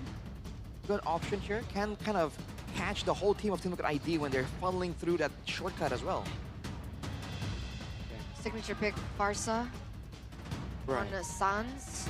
Yep. TLID though, are they gonna go for the Hylos? Or the Lucas? That no other option, right? technically is already Badang? set up. Edith? What about Badang? The Badang, yeah. Badang chip. Could That be. works. And it was secure a good engage tool, but no, Edith still. Yeah. For Aran. And the Novaria. Novaria. Good shot. Nice. That's a good choice, I would say. It's gonna help them, find Onyx and set up for some of these plays. Good harass damage as well, because there's a Hilda, but late game Novaria damage can't be tanked up by the Hilda alone. The only real risk is the Hayabusa. If Kyrie can get onto Yehezkiel, Ghost of Jakarta is looking pretty spooky there. I just don't see the synergy with the Novari and the chip. First, it's signature pick. Second, it enlarges the hitboxes. So when the chip does go in, if they get hit by, if they get hit by the Astral Echo, Edith, Suyo, Aerith it'll be easier for them to brawl because everybody's like easier to hit. But there's so much magic damage. For Suyo, good idea. It's all good, I think, for now. I mean, I think in the late game, I think it's fine. They have Suyo. Definitely not bad, but I think Onyx has a bit more of a, I wouldn't even call it balanced composition, but they just have a lot more burst damage, right? And in a game like this where there's no real front line, I feel like that burst damage is going to be so useful for Onyx because we saw it earlier, right? In game number 1. Because of the burst damage, they're able to do things that catch you off guard and you can't respawn once your HP bar hits 0. And Onyx has an abundance of ways to make that happen. So is the Coach Yeb effect real? Or was it just a one-game kind of thing? I guess we'll see as game number 2 will unfold. Ladies and gentlemen, will he be enough to bring the Sky Kings back from the red zone? Let's head into game number 2. We shall see, ladies and gentlemen, a possible clean sweep for Onyx as we see the Kalea Beatrix. Arashi, thoughts on the Beatrix? Not really, the choice I would have gone for. Not safe. Kyrie still able to get the orange buff, jumps in. Uh-oh, look, piece here too, Witty. Might just be first blood, and he will be to Kai on the Haya. That's some bad news for TLID. It's almost like a misplan. They were invading in the side with the Hilda. An early game Hilda is not something to be trifled with, that's for sure. Fabian trying to return some of the favor. But yes, I think Onyx are completely disregarding safety. Just try and get some more playmaking, some more damage, and we've seen that work out for them. And in fact, Severo, going with the weapon mastery and thrill, so nothing when it comes to movement speed or defenses. He's just going all in here, probably trying to rely on the team and use that damage pressure to really force Team Liquid ID back. And TLID should know that, right? They're like the #1. Oh, wait a second. Shadow kill into the back. Aaron Shiki with the Purify already. Just forcing out these battle spells. Both Purifies are down. Resources taken out of the bat just like that. And that is the danger of Kyrie on the Hayabusa. But back to the point earlier, TLID should know that. They're the ones that have been picking up the Hilda left, right, and center. They know the early game damage that the Hilda can do. They know the pressure and the presence. Witty again targeted down. Very low. He's practically out of the fight despite not getting Wow. Whoa. Just outside of the range of that Blade Surge. Sans really playing with the pixels. And he's been super aggressive the whole time here. If you look at Yehezkiel, again, Novaria clears waves really, really fast, but he has not been allowed to at all by Sans. But Team Liquid ID walking up. Aran's gonna be the one who picks up the neutral objective. For the airstrike coming down, is Witty gonna be bursted down by that feather airstrike. It's slammed down to Aran. That's an onward to lock Keyboy down. Turtle for a kill. But it's a kill traded back. Let's pay! Oh, he gets through the wall almost. Snipe from Severo. Doesn't land. Yehezkiel barely had a range. Almost. 1-for-1 trade, but TLID still pick up the turtle. Was it a worth it trade? For Team Liquid ID? I feel like it's still within what they want. That's how I would categorize it.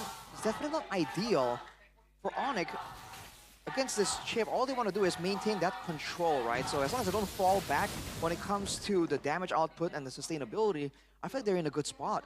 Later on, the Kalia and Hilda technically have good sustain built in with the Kalia healing and the Hilda, bush shielding and healing as well. So when it comes down to it, Onyx are going to be able to out-sustain Team Liquid ID.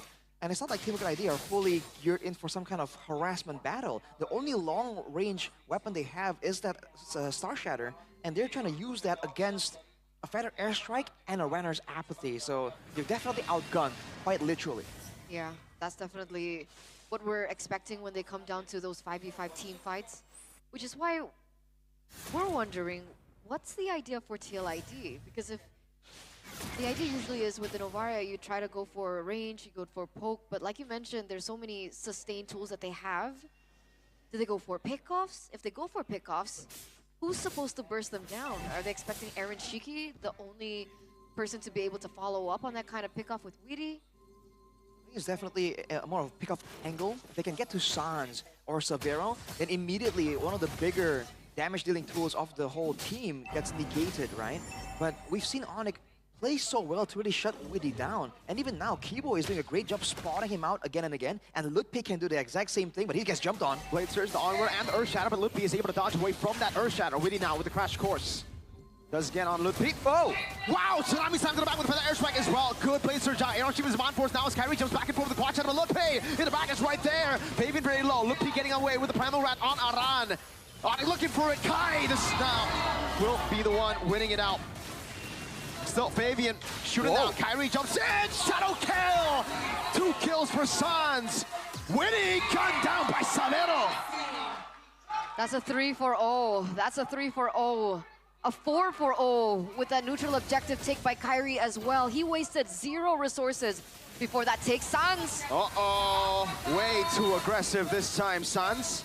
Aaron with the punish. That's a shutdown as well for Aaron Shiki. Should be able to utilize that resource to their benefit. But in the end, Keyboy goes in once again onto Weedy. Whoa. Tsunami Slam too. Not too sure about that. Weedy. No shortcut, so there's no punishment. But Onyx, they can't overheat here.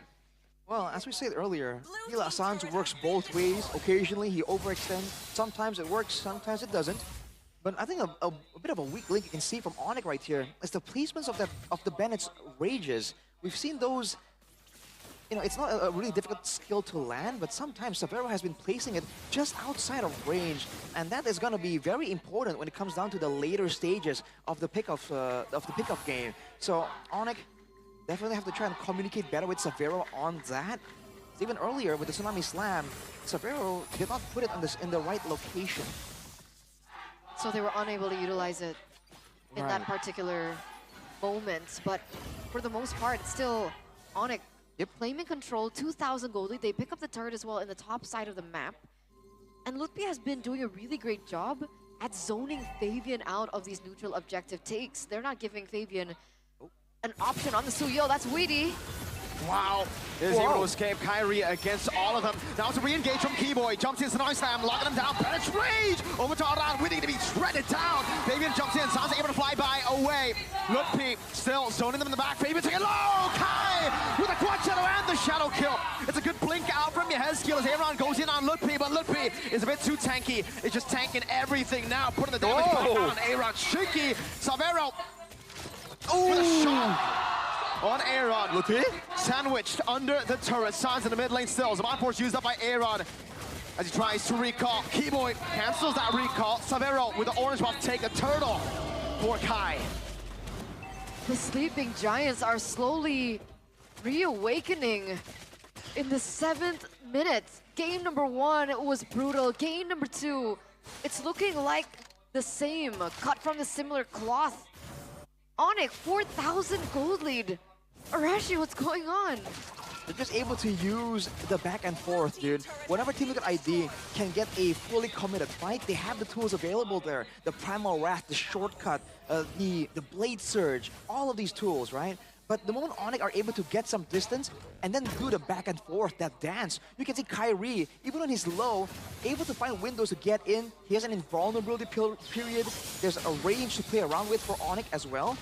And they can go in, do some burst damage, and then get back out and wait for the reset. And Team Liquid ID cannot do the same. So Team Liquid ID should really stop chasing once that shortcut play doesn't really work out. Because when they've done so, again and again, they have been punished for it. So what do they look for, if that's the case, right? What do they commit to? What can their composition offer in this moment in time? At this point in time, unfortunately for them, the only real good lockdown tool... Oh boy! Snipe! Feather airstrike, last one doesn't land! But Witty's practically out of the fight already. Keyboy with the conceal, looking for the back line. Shiki? Able to zone them away. Kai though, shadow kill. Oh, transfer over to Aaron Shiki. Baby just soaking it in.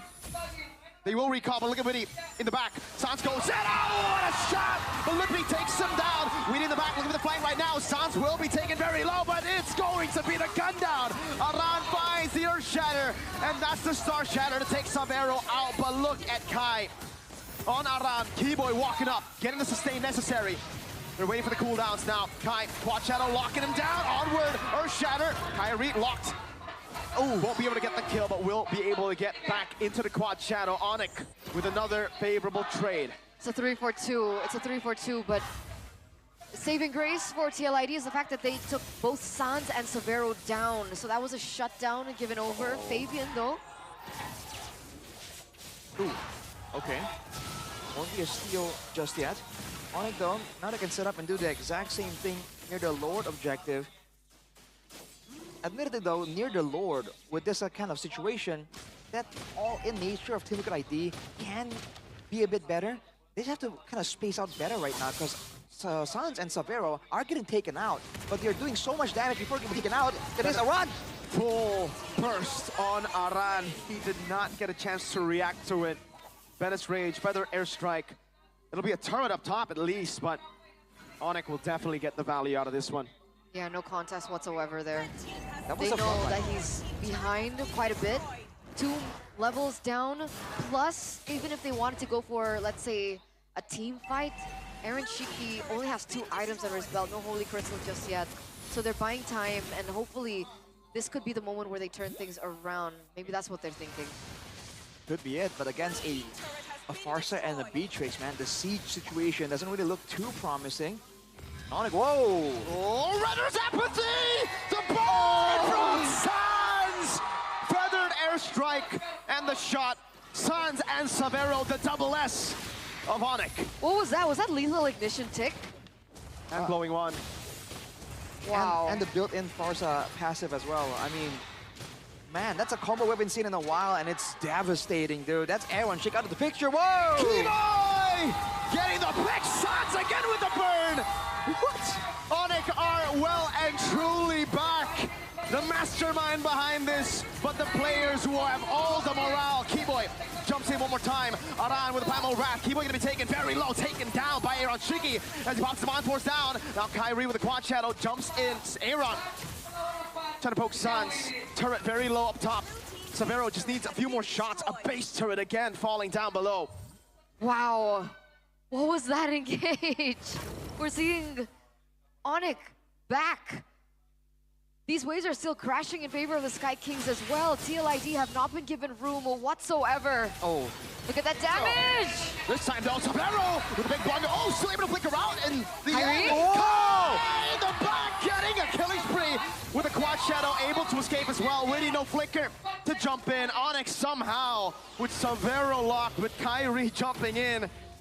They got the dub, only losing their Hilda. Yeah, they traded back just loot before Fabian. That's super worth. The waves are still crashing. It looks like Onyx are still there. That's an inhibitor turret taken down. And this is an 8,000 gold lead for the Sky Kings. It's Sans just making solo plays, dude. Doesn't even care that the team has backed out. That play was a winning play by Team Liquid ID. They're able to get Savero. He wasn't able to output all the damage. That could be an angle to really start a winning fight. But Kyrie, dude, came in there 1v2 with some minions too. takes out Fabian and still finds ways to be elusive, get out. Kyrie just turned that around solo. So much centering and surrounding the Sans Keyboy duo that a lot of people have been saying has not worked lately, and just that slam into the feather airstrike alone, it feels like that chemistry is back. We're looking at the real-time stats here, comparing both of the mid laners, and you can see just a glaring difference. Sans is so far ahead.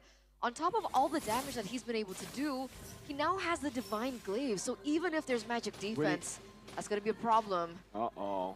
The conceal's canceled by Keyboy, read out like a book. Despite the fact that the chip should be a bit more difficult to track down, Onyx are doing a great job spotting him at every single turn. The SK has the Wishing Lantern, he can do a bit more damage, but Weedy gonna be frontlining. Is that a wise choice? Tsunami Slam, locking him down again with a Bennett. There's no way you can survive that arrow. Chiquito with him on force now, locking him down. Look, he's still able to survive, gets into the bush with the regen. Sans just scouts in the back. Kyrie pops in a shadow kill. The chain CC getting him down. Kai's still able to survive somehow. Keyboy, how has he survived? Now it's Savero with a question mark to Aaron. It's Onyx with a declaration of war. Back to MPLID. The mastermind is back. Onyx are back. Who's next? Who is next, indeed? That is a question that will echo through the minds of the next teams that will have to face the Sky Kings on their journey to reawakening in the red zone. By this match result alone, 2-0 TLID. This should put them out. It should bring them out of what seemed to be a bad season for Onyx. After falling all the way down to the last spot in the standings here, Onyx with a bold move, a crazy play, an insane play, and it just worked out, man. Immediate improvement already, and this was on a shorter notice. I bet the fans are already imagining what could be possible here if Yeb sticks around. We were talking about proving grounds today.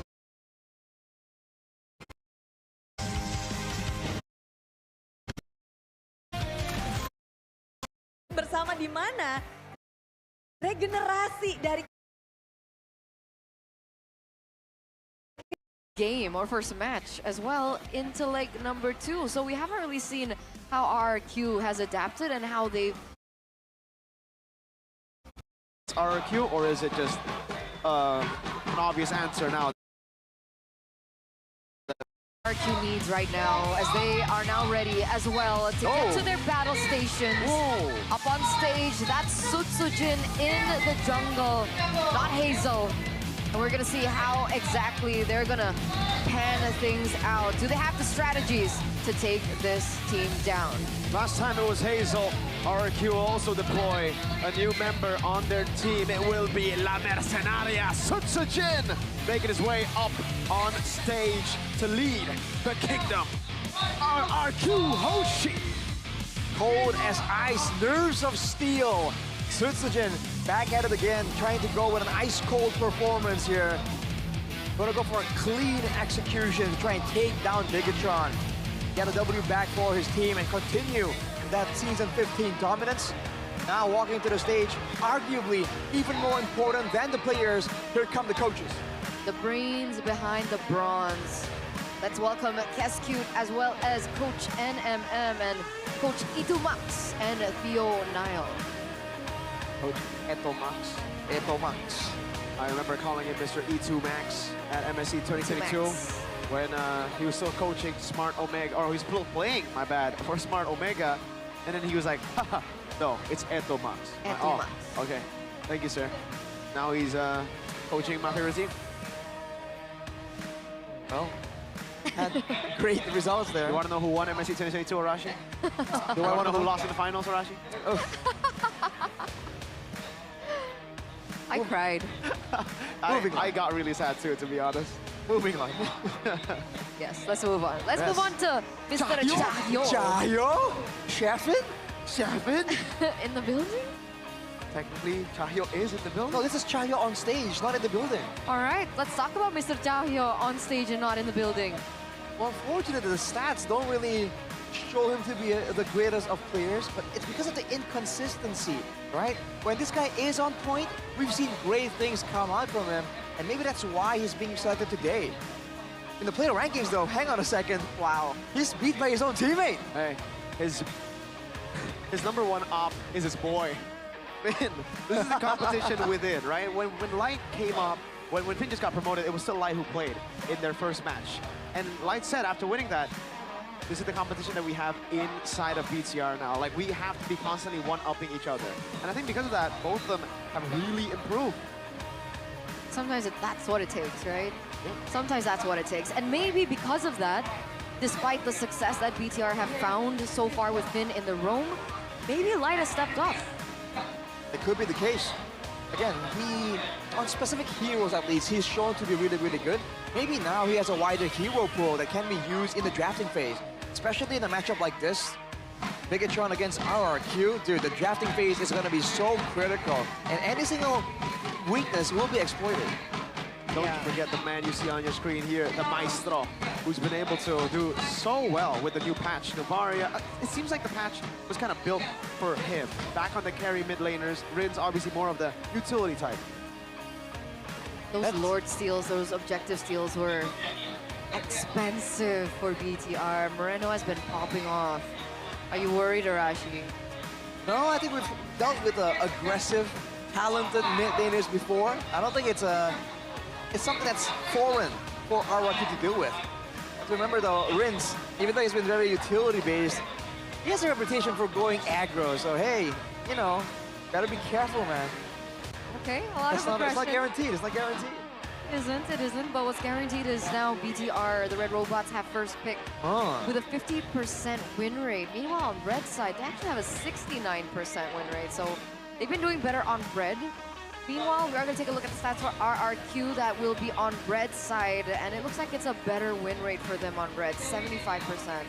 No, Red side has been the way that Bigatron have been able to also beat RRQ. Remember, in that first matchup, that second game, when they pulled out the Masha and the Ruby as well, they were able to adjust from their previous Uranus RRQ pick that stopped that lineup last season in the Red side. Love to see, they've already seen it once. Are there more traps, more surprises in store by Bigatron? Or has RRQ adapted, analyzed what went wrong in those altercations there that allowed Bigatron to catch them off guard? Because in that specific game, that was the way for them to counter the Fanny, right? RRQ put all their eggs in one basket, put the Fanny up in first pick, committed to that, and RRQ went with the Masha and the Ruby. So it was a very surprising, I think, jaw-breaking moment where they were also able to utilize that to counter the Fanny. So I'm wondering whether or not this Fanny actually will be a contested pick in this next matchup.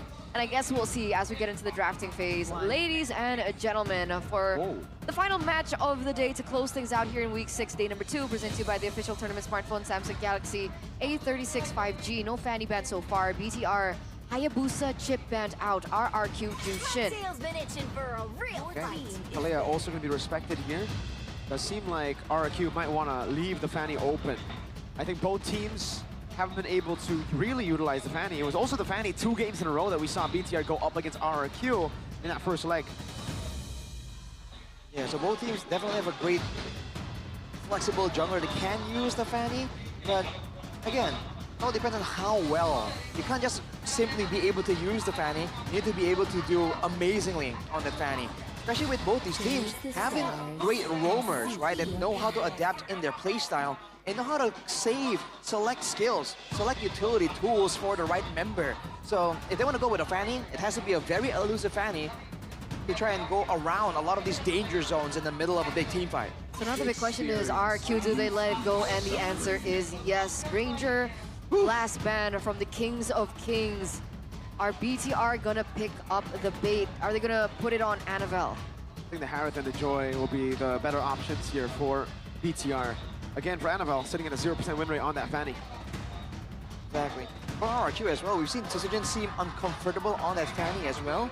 Maybe Bigatron are planning to just force him on it almost. He has played it this season though, right? Tsujin? Okay, I believe so. Didn't really go, it wasn't really super impressive by all means, but we'll see if that has changed now with the Joy selected first, RRQ. In theory, the gold lane should come through, and it does. Along with that, Tsujin is known for the Hayabusa, but that's banned out, so will it be the Suyo that people have claimed that he is not comfortable with? No, it's the Phobius. Yeah, so it wasn't an MPL ID actually. The time that we did see Tsujin play the Fanny, it was Snapdragon Pro Series Mobile Masters, and it did lose, so yeah. Interesting. Well, now with the Phobius and the Harith in place already though, strong side lanes already, RRQ still keeping their trio mid lane invisible. Especially in a matchup like this, we know Bigatron likes playing with a trio mid as well, with the Maestro, with Light and Annabelle as well, so Bigatron are going to be ones forced to show their cards first. I mean, technically RQ could still pick it up, right? Unless they want to go for something like the Fredrin, which also works against the Joy in their next pick. So BTR, do they pick up something like the Moskov, let's say, for Moreno? Oh. It looks like, okay, debut pick. Wait, is this Kimmy mid or Kimmy gold? Exactly. It's something that we didn't get to see yesterday. We've heard gold, mid, both work. So why is it picked up towards the end when you can flex it? Create confusion. I like it. Yeah, it's already a curveball by a Bigatron. Now RRQ, how do they want to play this out, man? If they go for a fighter, they can deal with the Joy, but if they go for a fighter, then the Kimi kind of has free reign. And sometimes against a hero like this that just constantly sprays down damage, you don't want to let her, you know, deal damage unsupervised. And they definitely can't go Suyo here. But I think they should secure a hero for... Oh, Novaria gets picked up in for Rinse. A big deny as well for Moreno. Interesting. When you talk about Rinse, you don't really think of these really long range, long cooldown kind of heroes. He's known to be a bit more aggro. He wants to go get in deep into the action. But I guess it's a deny pick, like you mentioned, so that's fine. But there's physical damage for RRQ right now, so I do wonder how the gold lane situation is gonna play out. Because again, Bigatron have a flex pick ready, but with the Harith, right, is already in the gold lane. Hey, now I think you gotta get rid of. See, this is the thing. Now it's so confusing.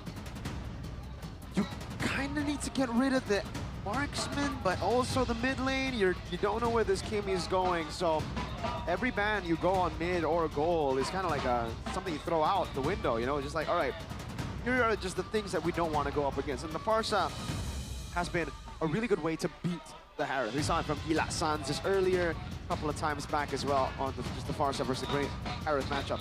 Highly outranged, big burst damage, very difficult for Harith to find a positioning in these team fights, so it does make sense.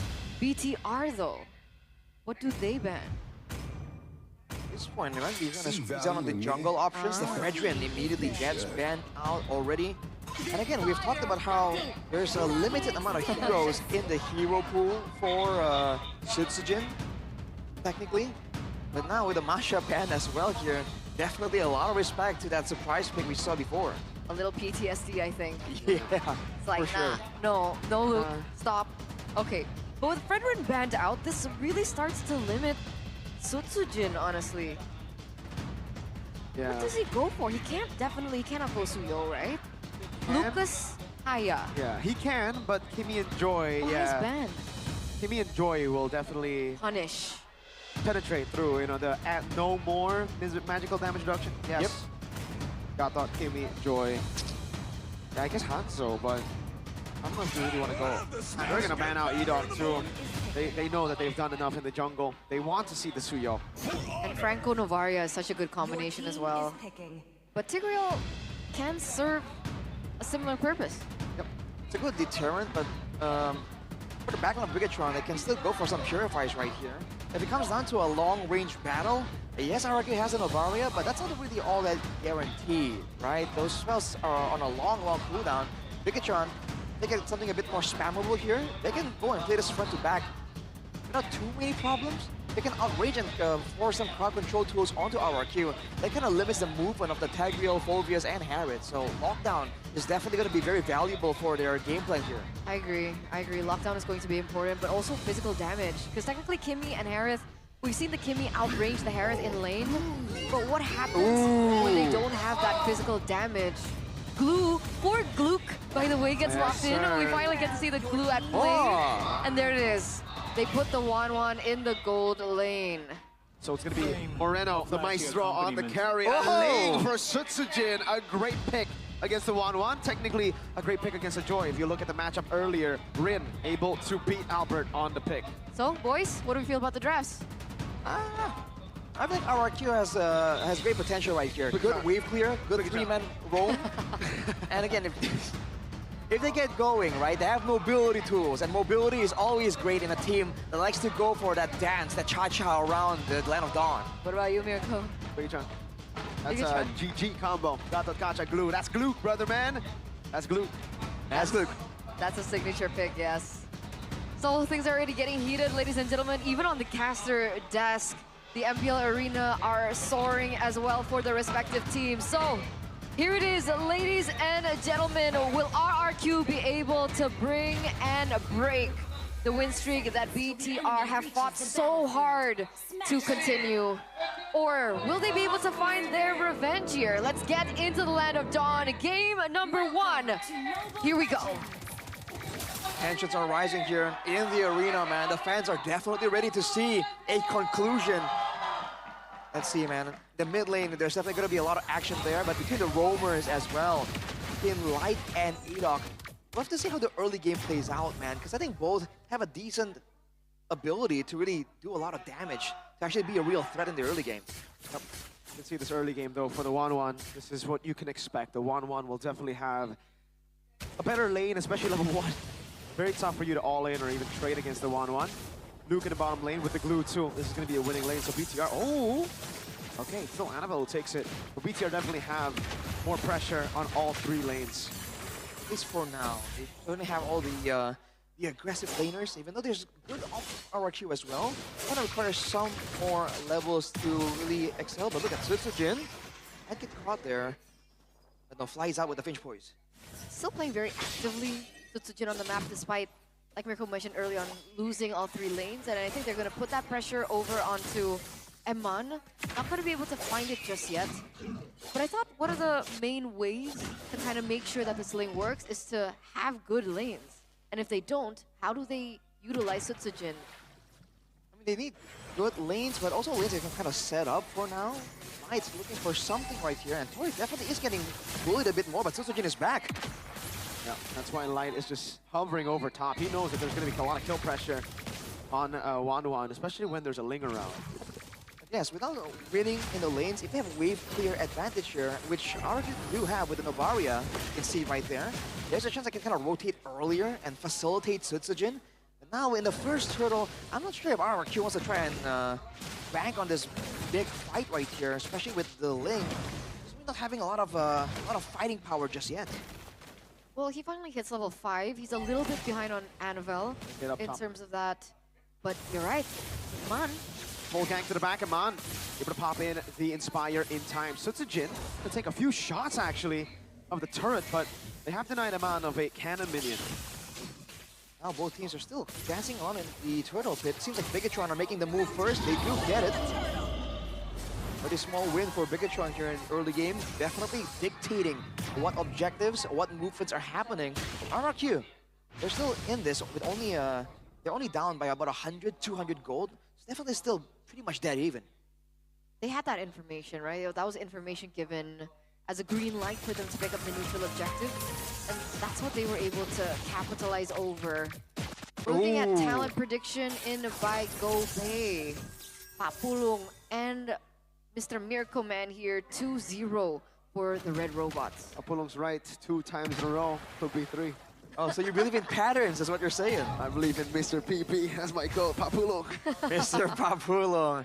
We'll have to see, man. Will the pattern actually repeat itself? Right now, there's still a lot of tension here. I think every single player in this match right now knows what it means to give up a kill or some control. So they're all just waiting around.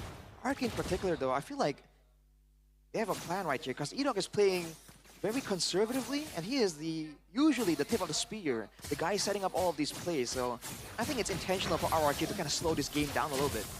Starlim Scythe now ventured in for Annabelle, picked up for Annabelle.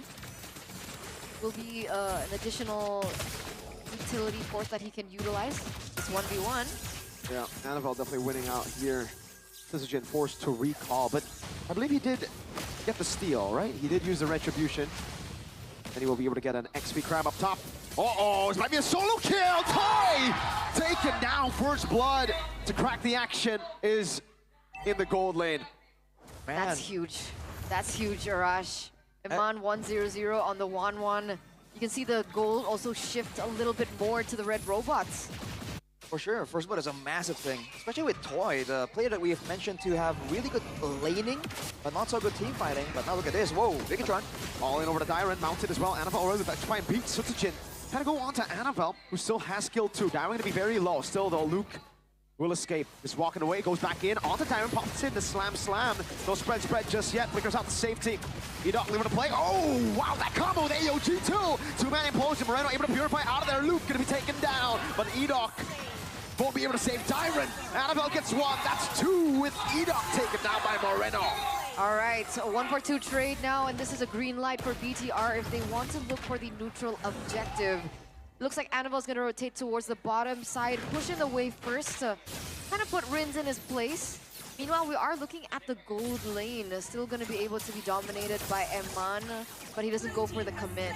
2,000 gold lead for the red robots in the first 5 minutes. Big swing for Bigatron right there. Again, they're pretty much winning on every single lane. For RRQ, the fact that Dyron was surviving for so long, they're able to get one more kill traded back for that sequence of events. But still, total, it's 3-2-1 with the two neutral objectives for Bigatron. So RRQ definitely getting a bit more concerned about the situation. And they're just forced to play reactively. And it's a weird sight to see, because usually RRQ are the ones who want to dictate that tempo. So what tempo are we waiting for RRQ? Wait a second. Uh-oh. All the weakness points has been popped already, but he will not decide to use the crossbow tank just yet. Spire used in the mid lane. Slam, spread. Luke able to soak in the damage. Moreno just on him now, mounted. Dyron brought back. Luke able to escape. Star Shatter not landing up top though. Edok gonna be taken very low. Light traded back. Toy on the board.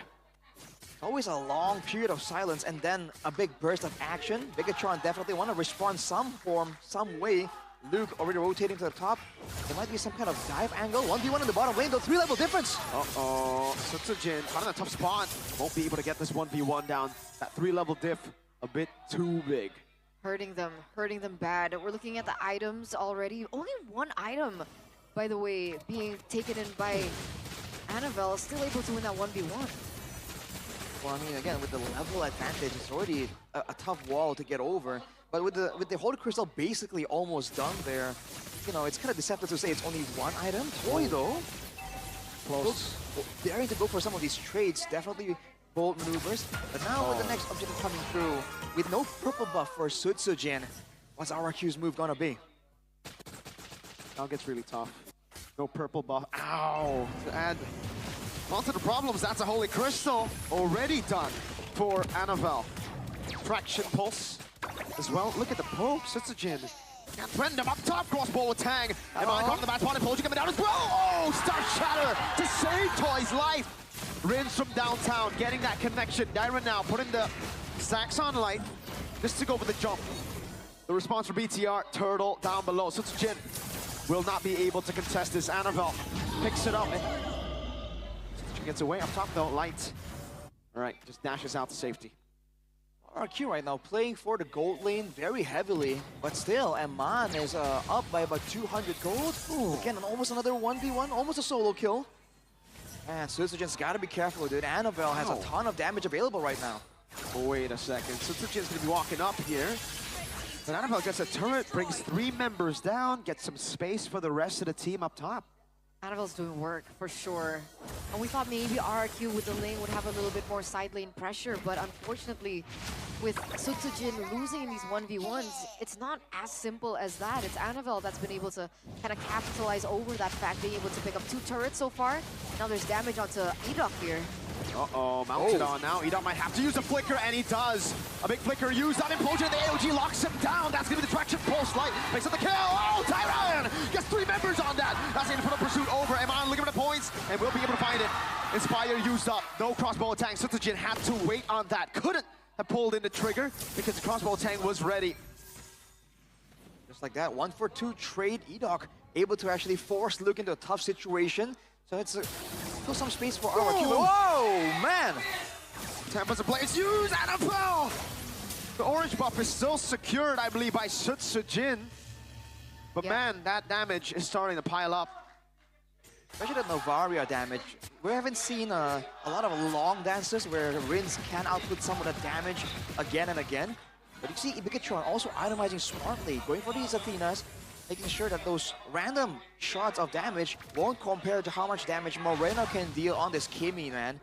They have the same range technically if you consider Moreno's ultimate, kind of. But overall, when it's just a kiting game, if RRQ can't get a full-on catch, Bigatron can just keep doing that, no problem.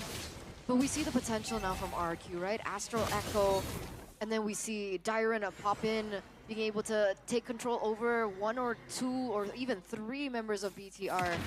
Have been a way to kind of turn things around. So now BTR have that information. BTR know that they can't naturally clump up, especially if the Astral Echo has not been landed. And that's going to be really crucial as we get into these next neutral objectives. Yeah. They see the link down below. There's going to be a green light to take it for free. Oh my lord, Rins! Uh-oh, going to be caught in the immobilization. Traction pulse. Forcing to flicker out. Zaman Force used up with Astral Echo. Moreno caught in the back spot as he owes with the Purify, and Luke body blocks. The Star Shatter stops what Edok was going for. No flicker on Rins, no Purify on Moreno. Blue team Tense situation right there. Tyra down for RRQ in the bottom lane as well, but Bigatron not wasting any space at all, waiting, setting up a trap in the jungle here. So RRQ spotted out, though they will. Rins finds them. Edok's maybe looking for a play here. Knows where Sutsujin is. He gets spotted out. Jumps onto Moreno, but Moreno's able to escape now. What? Has the blade used up. Very aggressively, Sutsujin. Oh, playing with fire. But when you're that good, you can. That was really close, though. That was really close, especially you don't want to get taken down right before this Lord marches down. Still unattended so far. Looks like Luke is there to accompany it. They're going to be able to get some damage onto the mid lane here. That tower falls. 1v1 again?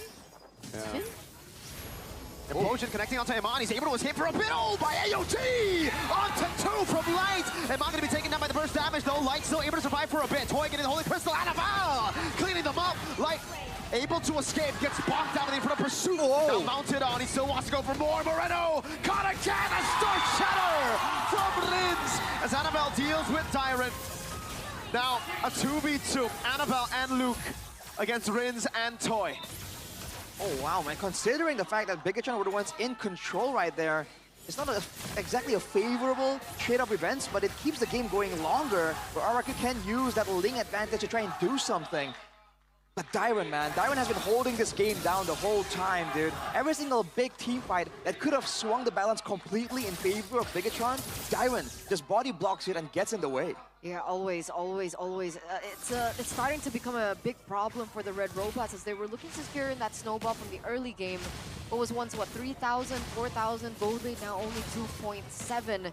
And RRQ, they're catching up. Holy Crystal already built in for Toy.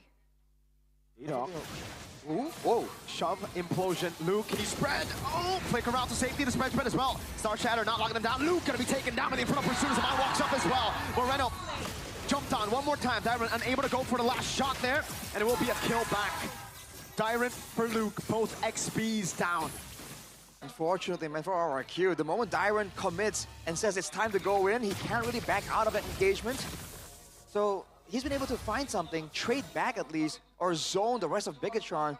But that's only for now, right? With more damage built up for Bigatron, Dyron. Whoa, wait on Toy! No way. Ridiculous damage! Good job to Peel. Can Toy survive this? Annabelle walking back and forth. Oh my damage! Sutsujin gonna be able to go for the re-engage now with the Astro Echo landing. Oh! That's a kill back. Shut down as Rins gets the snipe, and it's on to the man with a bounty. A mini wave down below though will take the base turret down. Housekeeping for RRQ. Housekeeping is still going to be important, and the fact that they did not focus on that. They sure got the shutdown onto Annabelle, but they lose an inhibitor turret forward, and unfortunately for them, it's on the opposite side of the map. You want to blitz this without Annabelle in the midst.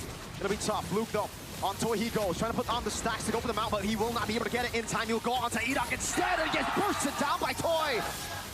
What do? Conceal, use up. Iman looking for the play right now. That should be. Oh! How has he stolen that? Live buying some time. Look at Iman in the back, living the crossbow attack, but gets bursted down in single vision. His Toy flicking forward. Iman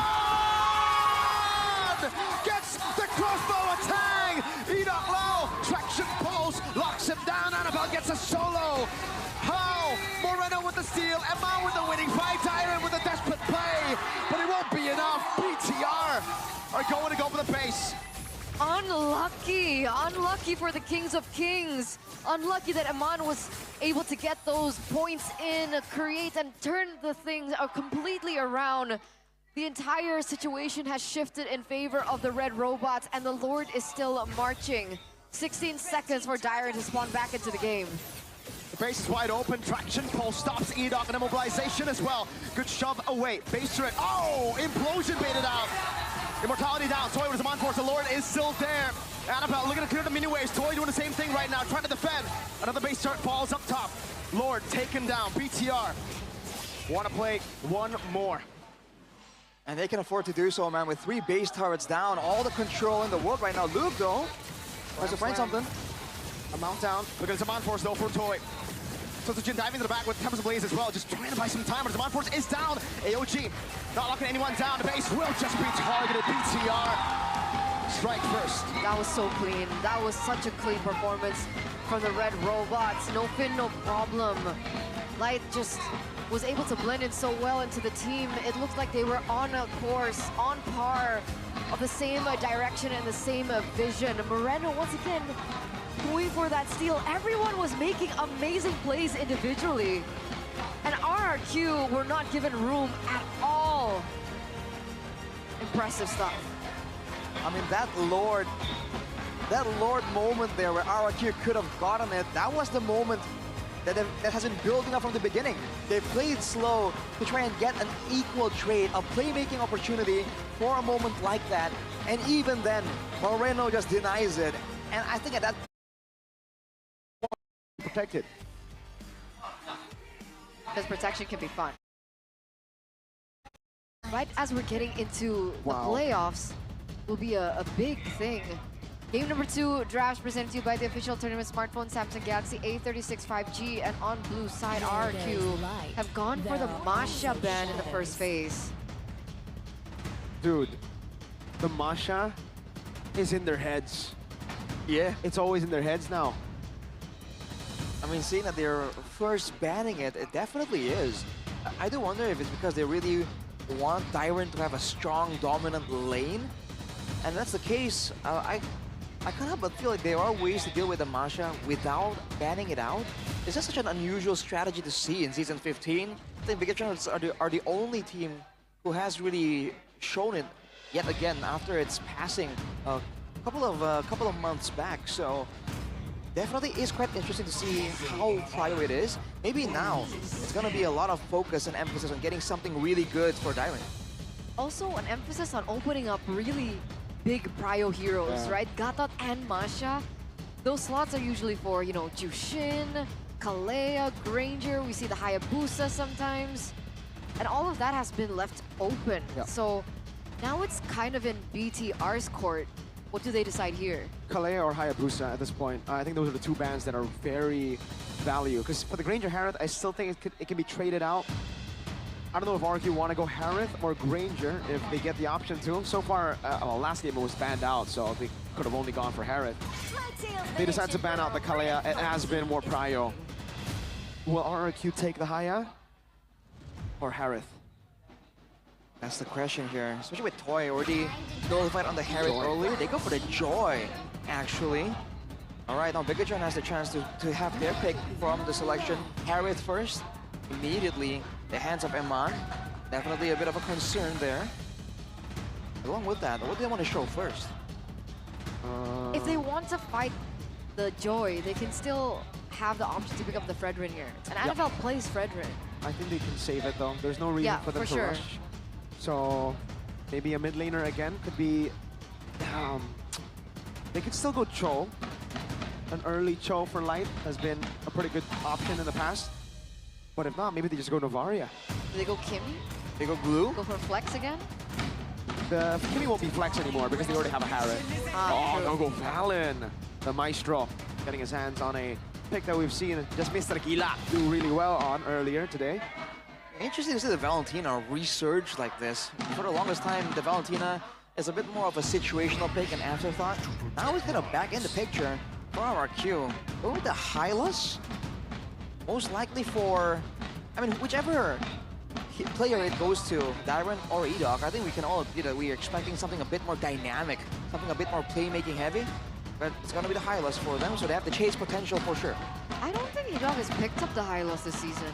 Yeah, it's been Darren. You really want Edok on a playmaker. But maybe even Gata we've seen, but there you go, that's a Farsa up against the Harith.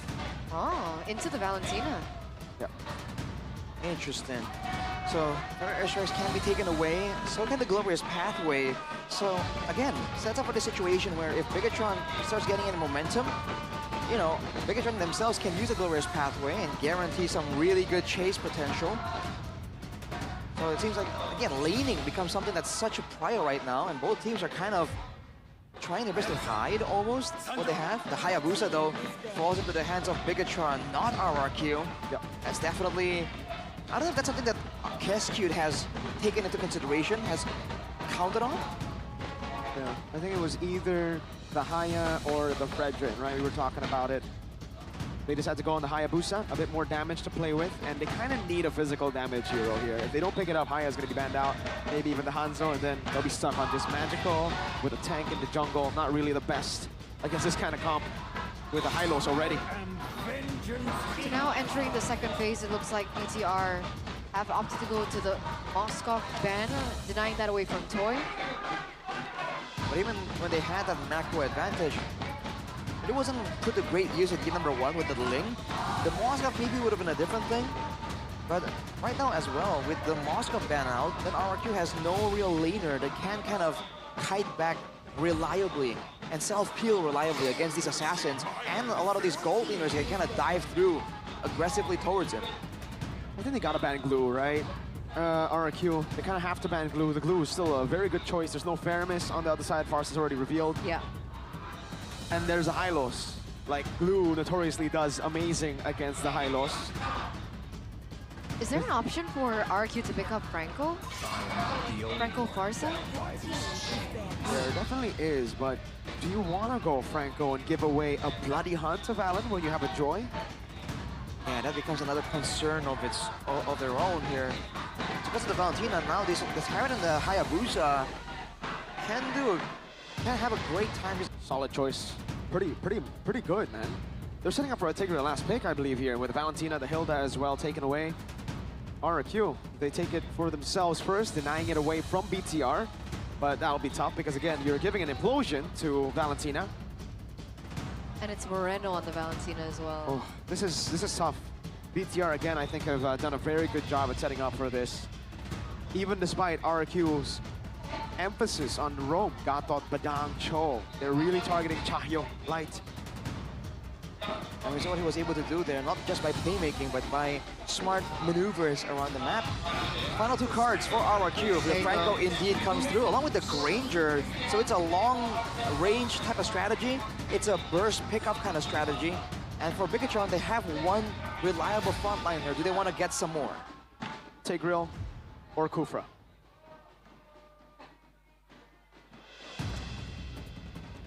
Tigreal or Kufra, huh? Those are the 2 heroes that come up to my mind, at least. I think the Kufra is a bit more dynamic here, especially with all the dashes and the especially with the long Hilda, range. right? Exactly. I can barely hear you, Mirko. Your friends are crazy. Hey, they're growing by the day, you know. They weren't here before, but now they are. Troopers. It's not just Mirko versus everyone. Not anymore. Now it's Papulong and me. Yes, backup. So, it's gonna be the Tigreal? Oh, Jawhead. Oh, I thought Tigreal or Kufra, they're thinking more just one dude. They don't want to go AoE. What the hell with Valentina? I mean, there's not a burst damage with the Hilda as well. At least in the early game, that EXP roam combo is going to be dangerous. And in a 1v1 situation, if the Jawhead runs into the Franco, I'm pretty sure Franco gets beat up there. Yeah. That could be the idea. Perhaps. Yeah, and as a Franco, if you get engaged on by the Jawhead, you do not want to utilize your Bloody Hunt on the Jawhead.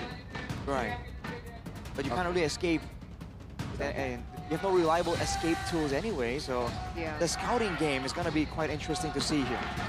There's a lot of range and burst that RQ are playing with though, so let's see if it will work out. Will it be another 2-0, ladies and gentlemen, as we get into the final match of the day, potentially the last game of the day, as RQ are looking to find their revenge over BTR. Will they be able to force a game number 3? Let's see, ladies and gentlemen, possible clean sweep here.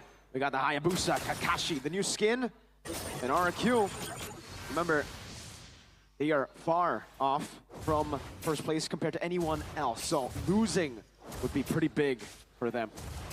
It's a big deal. Right now, you can already make an argument that the loss to Bigatron is already in the heads of RQ. The last thing they want is to lose even more momentum.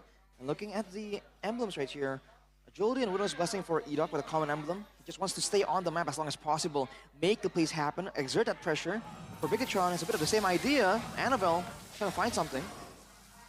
And he kind of can, right? Pre-level 4, without the Bloody Hunt coming from Edok, technically, right now, they don't really have much lockdown onto Annabelle. Dyron also needs a little bit more time to get to that point, and he's not going to be participating anytime soon. Let's see whether or not they're going to be able to utilize that kind of aggression. It looks like Edok is looking for a hook. This is a signature prio pick for Edok. Oh, what an ejector! First blood for Annabelle. Now on Edok he goes. Shadow Kill gonna be used up. Now transferring over to Sutsujin, who has to try and beat, but gets retreat down flicker from Moreno. Trying to get the terrified Sutsujin, gonna be chased into his own jungle.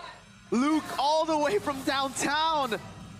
Having to force Rins to rotate over. BTR wanna go on Toy. Oh no, no Purify, they're just running him down. Toy taken down by Luke.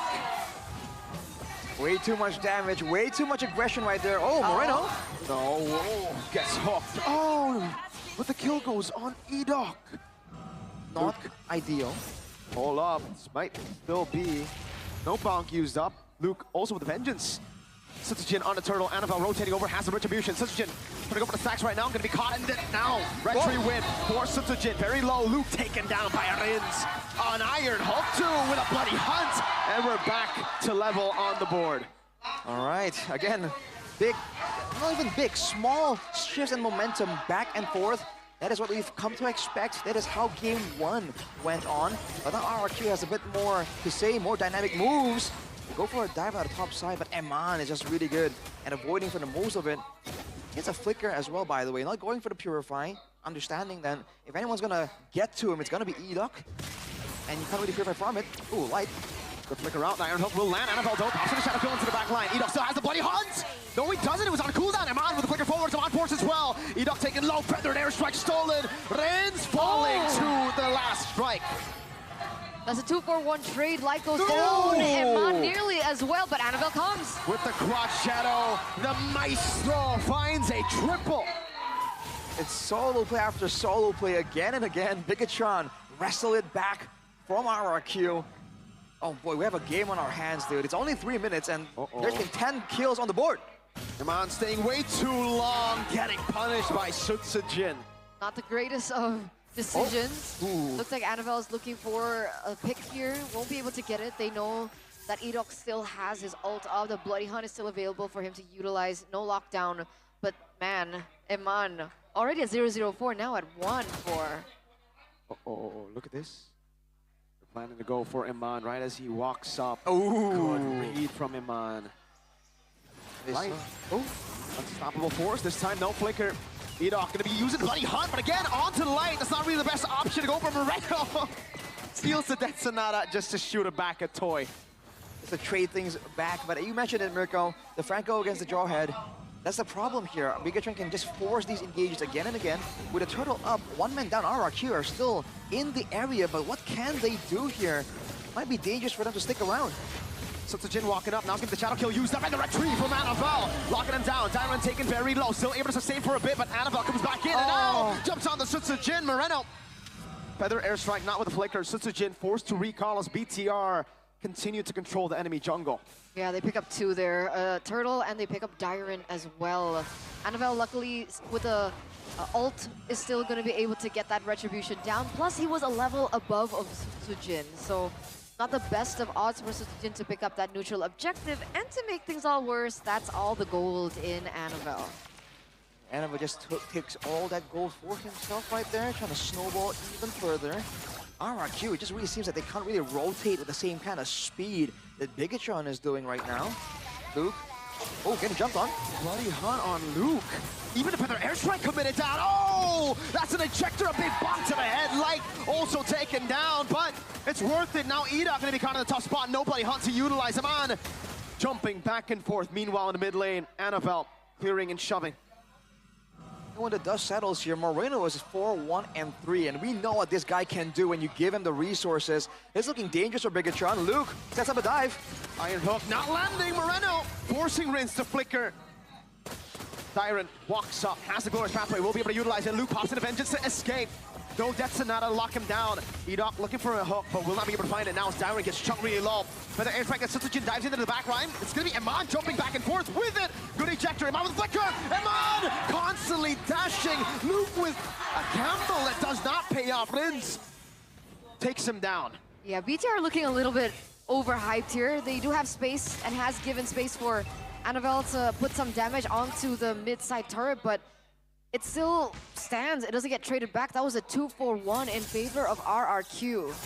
That's a tough situation right here. RRQ, they're forced to try and deal with the push coming in, the objectives coming in through for Annabelle, and at the same time they do so, then the lanes just kept getting dove. So right there, they allowed Annabelle the free reign just to ensure that they do come out on top, but overall, it's still a 2k gold lead for Bigatron. And these hooks from Edok hasn't really been landing, dude. He's jumped on. Ejector flicker with the ensemble force. Edok gonna be taken very low. Has the Blade Hunt and also that winner crown. But Iman gets rid of him. Now Luke trying to run away. Doesn't have the Vengeance. Will be taken out by Toy. BTR 4 strong up against RRQ, who's only lost a roamer. 1-for-1 trade there. Annabelle still looking strong as well. Still putting on pressure onto the neutral objective. Annabelle level 11, so Sujin is 1 level behind. But the turtle gets reset there. That's damage onto Rins, half health. Annabelle with a jump into the back line with a shadow kill too. Still coming down, no retribution from Annabelle. It's gonna be Sujin with a steal as Iman pops in, as Iman Force and Dyron will be taken down by Moreno. Unstoppable force, flicker out, light. Can and will get away. Well, that's happening though. Sujin immediately goes on the purple. Oh! Annabelle. No, it's Sujin who gets it, but there's no shadow kill. Sujin able to run. Luke looking for the chase. Oh, he's on the hunt. Won't be able to find him though, fortunately. Moreno. Hang on a second. He doesn't know. I think Moreno takes it. Yeah. Oh man. Again, the control here, and despite the constant action, we're still at a 2k lead, by the way. It's been 8 minutes and there's 20 kills on the board, dude. Both teams keep trying to make the plays happen. Oh, glorious pathway. Bloody Hunt locking him down, stopping that dive from happening. Light unable to get much. No minion waves to even take the turret. Another roam down. It's Light. Luke. Whoa. With the Vengeance now, going to be stunned up by Tyron. Jin would like to find Beast. Not enough to take him down just yet. Now he goes in for the bonk again. Annabelle in the back line with a shadow kill. Not enough to take. Oh, just Edok. Not able to get on Rins. Iman gets another. Rins goes over the stun. Will be able to find it. Sujin for the dive, but Iman dives. Oh, is able to find the last shot even with the flicker. Moreno. Flicker. Sujin gets away. Electrifying beats a flicker. Wow, the turret in the mid lane actually got the turret. It just falls to the minions. Iman waiting for a chance here to do something. Knows the Mon Force, now he has it! Needs to get ejected, Rins doesn't have the Feather Airstrike. Eman needs to run. Oh! A flicker out from Light.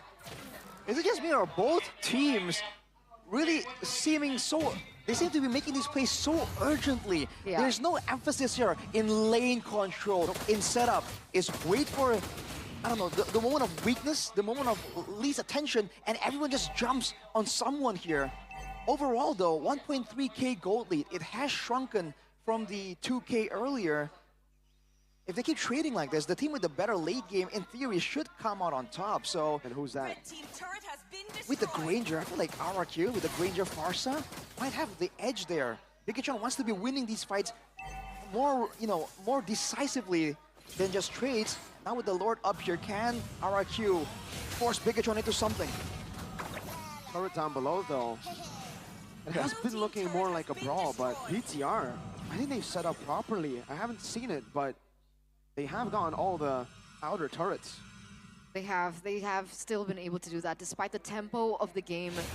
That mid tower still fell, the bottom tower still fell. So RRQ are the ones kind of drowning in their own chaos. Looks like Edok is looking for an opportunity to strike here. They do have the combination with Dyron as well to get that hook down, but it actually misses. Oh, flicker bloody hard from Edok! Sutsujin in the back, diving in as the airstrike lands. Luke trying to survive now. That's gonna be Annabelle! Getting rid of Rins, getting the shutdown down. Edok running away. An iron hook over to Luke this time. Toy being fed kills by the man who does not miss on the Franco. This is a 2-4-1 now, and BTR don't have Amon, they don't have the Harith, they don't have their core damage dealer. Is this a signal for BTR to call it quits? Maybe. Seems Light has a different idea. Ejector used already. Sutsujin diving over the electrifying beats. Annabelle. No shadow kill. A killing spree for Sutsujin. Or, yes, as Annabelle won't be able to contest. 3 for RRQ. All right, wow. That took a while. All the while, by the way, the lane on the top side was pushing slowly but surely for Bigachon. But because RRQ were able to find that moment there, hang on a second, the turret is still taking some damage there. Man, RRQ are really letting go of some of these waves, it seems like. It's definitely a weird sight to behold. But now they're finally at the gold advantage, and they have the lore to play around with. They have the good siege with the Death Sonatas and the Feather Airstrikes. What's the move here? Do they want to catch Bigachon off guard, or do they want to just play template? It's huge range. It's huge range. I think they want to feed that gold onto... Oh. Wait a second. Edok walks a bit too aggressively. Dyron, Glorious Pathway. Another Glorious Pathway from Moreno, but he still gets away. Now the Death Sonata shots down to get this turret, and it will be a tier 1 in the mid lane, a tier 2 down below. With Edok down, I don't think RQ can extract maximum pressure with this Lord push. Nope. So everything that they did leading up to this point, BTR should be able to clear this no problem. And they will indeed. But that is going to be RRQ equalizing. Just about equalizing when it comes to the turrets. So they're going to have more control here to send Dyron out to scout out, for Rins to hide in bushes for the big ambush, for Edok to set up for some of these hooks. So that's going to be an interesting change right here, to say the least. 90 seconds to go before the next huge objective. You can see RRQ moving together. They don't want to fall victim to an ambush like earlier, and Bigachon are respecting it. They gotta so much kill pressure as long as Edok doesn't get seen. Ooh, everyone gets seen right there though. Annabelle probably trying to go for... I thought I was going to go for some kind of trade. RRQ rotating to the purple buff now. Do they see it? They do. They can pressure Annabelle off this. Whoa! Oh. Iron hook. No Bloody Hunt just yet. Saving it now. As Light walks up, they're going to be baited into a tough spot. Luke in a pinch point. Oh! Oh, Feather Airstrike deals with the immortality. The Iron Hook actually does not land. Oh! Mistimed, and Luke gets away. That was close. That was super, super, super close. But with that failed attempt, it looks like RRQ are going back into their own jungle, giving BTR a little bit more space to work with. And Mon, how far is he on his item? He already has the Holy Crystal. Yep. Working on the next item after the Holy Crystal. But on the other side of the board, Toy is literally one item away from full inventory slots, and he already has the components ready up as well for the next fight. 18 seconds to go as RRQ sets up to try and push up the top side wave, playing the macro game. Bigatron, they let RRQ do this. They're the ones that are going to be forced into an interesting situation here. There you go, Rose Gold completed. Now Bigatron are losing a lot of options. It's not going to be as simple for them to take Toy down. So what will be their primary focus here? Are they going to contest this? I think they have to. There's really a rotation here from Light and Eman, waiting to see if they can punish anyone for clearing the mid lane. And look at the pathing, they're going for the down, but Luke gets jumped on. Uh-oh, Toy in a tough spot. Does he spot the conceal? He does. Flickers out safety. Luke's still able to escape now. The Fan Strike burning him down. Annabelle! Able to get the kill now. Also, Rins caught in the bad spot. Moreno still able to survive somehow, some way in the mid lane together with Eman. Rins flying back to safety. Moreno low, forced to recall. Sutsujin in that bush. And BTR win it 2 for 1. Well, they go both for the recall. Wait a second. All right, Moreno was too low. Annabelle was way too low as well. They couldn't go for the blitz onto the Lord. Eman is already catching at half health, though. Rins is coming back into the fray. Oh, boy. Annabelle, can he do it? Retribution, this time he will be able to find it. Light, though, caught in the back pot again. Ejector over Eman. Oh, the damage down, gets stunned! Bursted by Rins! Moreno falls as well! You can have, the Lord will take 4. Is this it? 28 seconds left for everyone else to spawn back. At the very least, they have all the time in the world. They're going straight for the mid lane. Sutsujin, Rins, and Dairon. It's full 5 RQ. I think it is over. They're gonna wait for the waves to disperse. But the Lord's gonna be in the mid lane, I believe. No, it's up top, perfectly calculated by RRQ. Annabelle, 7 seconds to respawn. Ladies and gentlemen, we have a game 3. We're going all the way here for our final match of the day, and what better way to see the revenge match between these two teams. Just one moment turning things around for RRQ. How are we feeling, Arash? I'm feeling nervous, man. My heart was beating throughout the whole game, all the way till the end. Game number 1 was pressure building up again and again before the final big team fight. Game number 2 was just pressure released again and again. Skirmishes left, right, and center. Might I remind you, ladies and gentlemen, that this game has, what, almost 40 kills in it. 10 of those were, what, at like 3 minutes, at 4 minutes. It was just a back and forth brawl. And RRQ were able to capitalize. That last winning team fight for BTR, they committed too hard and they got punished by RRQ. The Joy, the Granger, and even the Hylos, again, able to slow them down. That burst was ridiculous. Eman half HP to 0 from Rins.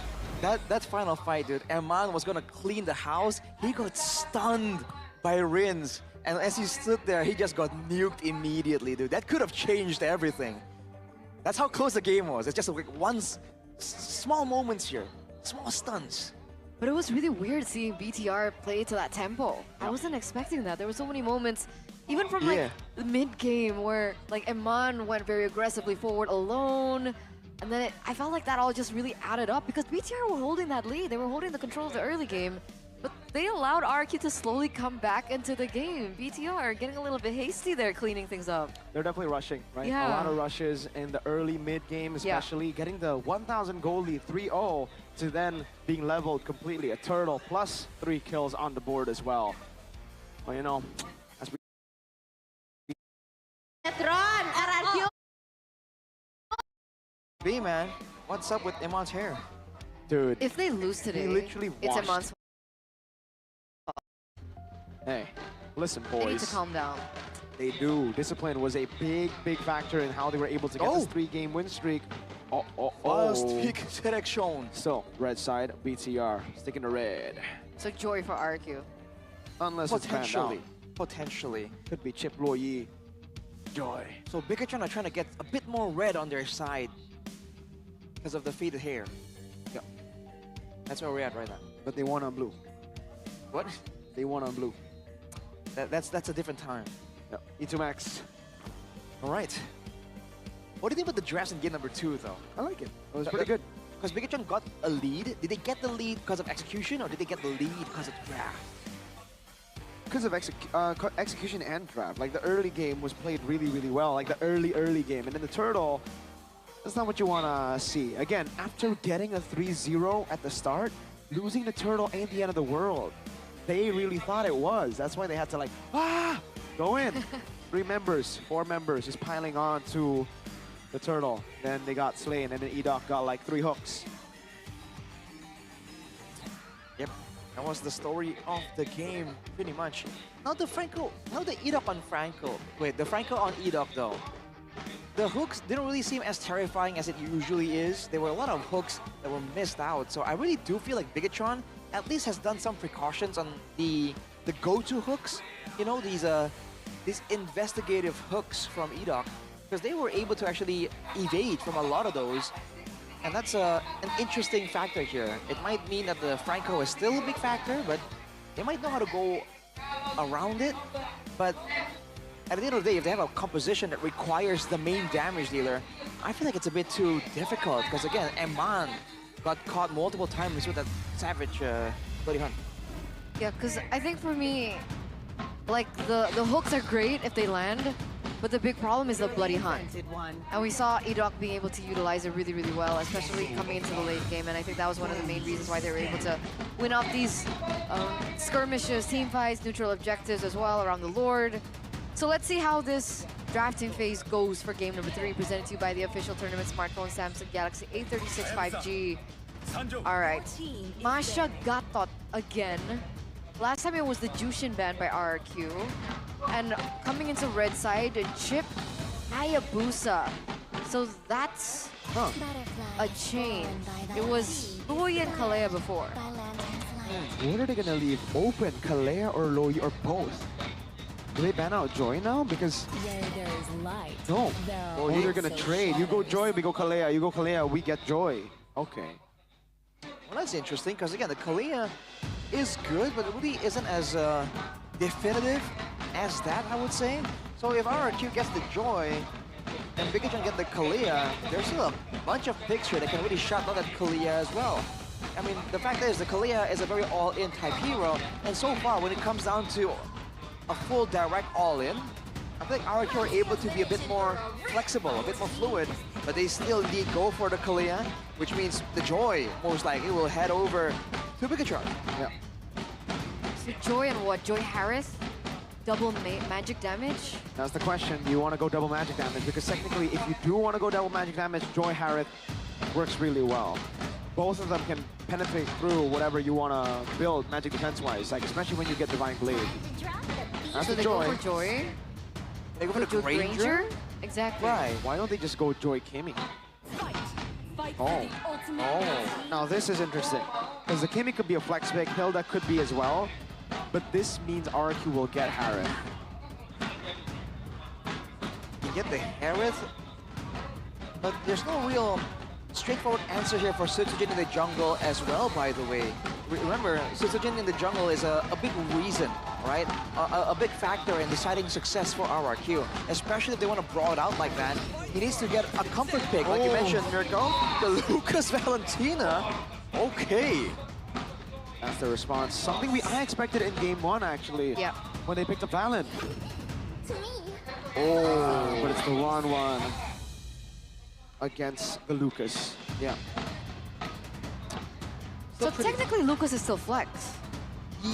Yes. Yes, I do think so. Like, you know, on paper, right? There's no guarantee that RRQ will be willing to move this along. But again, with a lot of the jungle options getting taken away, it makes sense for the Lucas to go to that jungle position. Bigatron certainly feels that this Kalea is not going to be a roam Kalea, so they ran the Franco. Never hurts to be a bit more careful. Yeah. Oh man, Franco. And I don't think BTR are in a position right now to pick up the CC, right? Because they went for the Hilda. Yeah. Hilda CC, there's no tools that can help navigate the game. I'm more concerned about what will Mr. Chahyo, Luke, will get his hands on the Hilda, but what will Mr. Chahyo go for? Is he going, because he can't go Tigreal. these big ults. That's why, again, RRQ don't care about it anymore. Like, they banned it out last game, Badang, Cho. But if they want to ban it here, I don't know. The Badang would be still a pretty good answer, though, for BTR. But the Cho, I think the Cho will struggle against this comp. For RRQ, I feel like the immediate concern is also the mobility tools. So many dashes coming through from the Joy and the Wan. Especially for the Wan, right? If RRQ wants to play with that style and shut down Eman, gang towards that gold lane, I feel like they need something else to kind of get the lockdown in. The Lucas and Kalea is great and all, but one more would be nice. Is it going to be a full utility type pick, or is it going to be more of just a front line? Take notes, BTK. When you pick 1-1, you ban Aerithel. Big notes, important notes. For RRQ though, now what? They have their eyes set on Moreno, something survivable or something that with crowd control. I feel like they don't want Moreno to have the window to make the plays happen with a... Oh, never mind, not even Moreno, it's gotta be the Khalid. Yeah, really shutting down Light now. Interesting. Cho, yeah, I feel the Cho still works well here. Oh, Bigatron is not a bad option at all. But as of right now, they don't really have a lot of burst damage to work with as well. So if they want to go for the Cho, they gotta get something real handy, real powerful for Moreno there if they want to really play pickoff. Because if they go in, they don't get the pickoff, the counter engage from RRQ is gonna be brutal, dude. What? Where do you want to go? I'm confused now for Moreno. Because if you go Novaria, it'll be a big ult. I don't know. I don't think you want to give it over to Valentina. The power of Leo is within. That's the Badang first. All right. Something we mentioned earlier. The Badang can still work, and they will pick the Badang first, and they'll think. Is this a possible Valier? Oh, Valier? For who? BTR? For Bigatron against a team with no assassins. It's a dive comp. It depends on these next two picks, I think. I want to shout out my friend who Navi's about to take my friend's record. Shout out to Mr. Kaisam Eves. I see. I just said it because I can. That's fair. What's the next two pick? Oh my, that's really good. Oh man. Mathilda Granger. I feel like it's a lot more well-rounded compared to the previous draft, right? They can do so many different things, but they're a bit of a jack-of-all-trades, master of none right here, in my opinion. For Bigatron, though, is that gonna be a problem with the extra bit of mobility here? What's it gonna be for Moreno, man? Do they want to go for range? Do they go for something like the Farsa instead now at this point? Yeah, and if they do so, I feel like the Farsa can work. Good crowd control, good burst damage, but then they're giving away the Feather Airstrike still to RRQ. And a Feather Airstrike against a Join 1-1, a lot of burst damage. You look worried, Miracle. Hey man, this is a tough call. Mathilda Lucas, it's like Mathilda Alpha on steroids, bro. It's like Lucas is a better Alpha. Shoutouts to Mr. MBL, Mr. Midnight, because he has been preaching about this Lucas Mathilda comp. Man, RRQ have the main character as well, Mirko. No, they have two main characters. Naruto lost today. Oh, they have Naruto and Sakura. Interesting. Arashi smiling, Miracle's frowning. I'm smiling too. That's a grimace. But at the end of the day, only the players can execute this to perfection. Ladies and gentlemen, the decider game that tells all. Will it be BTR once again being the kryptonite to RRQ? Or will RRQ find their revenge here in leg number 2? Let's head straight into game number 3 between the Red Robots and the Kings of Kings. Whoa, a pinch maneuver on Rins in the mid lane. Already winning it out, but yeah. Kalea XP, Mathilda mid, Rome. Bit of a cheese there from Bigatron. You know, good old cheese maneuvers in the mid lane there. Look at Luke though, hang on a second. He's just scouting there.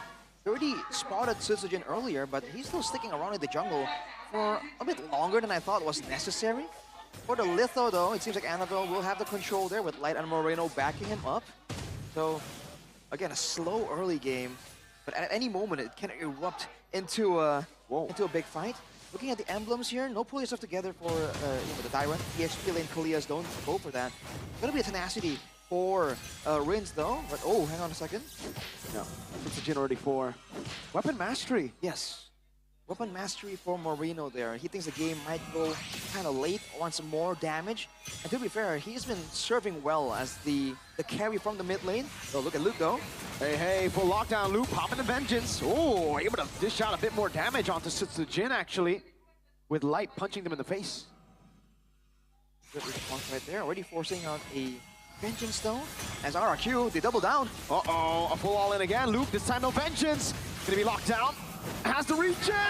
Tries to survive. One last hit. Gets the shielding too. Light able to escape, but not Luke. Yeah, in the end, it wasn't enough. That regen, that shielding. RRQ still had the damage to kind of penetrate through that, and they're gonna have the man advantage when it comes down to the neutral objective take, and they know it. Dyron and Edok looking to go for a little bit of a maneuver onto Annabelle, but it's just enough to stave him from that pressure. A steal from Rins. Annabelle's waiting in the bush though. Rins gonna be caught in the tough spot. Annabelle escaping. Electrifying Beat's not gonna be used up just yet. Tsunami Slam from Tyrant. BTR in a tough spot. RRQ 2-0 and a turtle. That's such a cool skin. I'm sorry, had to highlight that. Guys, please get your skin now. That's such a cool skin for Sutsujin. It's great. And again, for RRQ, there's so many options on how they want to approach that. It seems like Bigachon were out of the fire right there, and they still got caught. Light, brushing shoulders with Toy, and he doesn't know it. Edok might be the target here. Electrifying Beats, still though the guy to win. Oh, gonna be a constant problem for BTR. That sustain and the mobility. So despite everything we've been saying about the drafts, the Farsa has been working really well for the team, right? Moreno having the range, having the burst in this early game has been really detrimental. But RRQ have continuously been able to punish him for it. What do they look for now? Still 49 seconds for the next neutral objective to spawn. Looks like Luke is in no man's land. Uh-oh, popping the vengeance again. This time, not even a Tsunami Slam gonna be committed. Down just 4 members, and it's a kill for Edok. 3-0. That's 1,000 gold lead rush.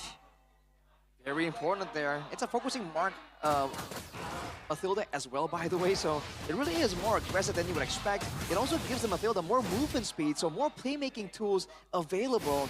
And the fact that now Bigachon, their main engaged tool is the Badang, makes things quite difficult here, because RRQ, all they have to do is wait on that, and they have ways to get away from it, especially with the guiding wind here, with the dashes built in for Rins, for Sisajin, for Toy. Right, they have so many ways to get out of the Badang, so it's not really as dangerous of an engage tool, which is why RRQ can walk up, and they seem confident that they are the ones that are going to be able to surprise Bigachon.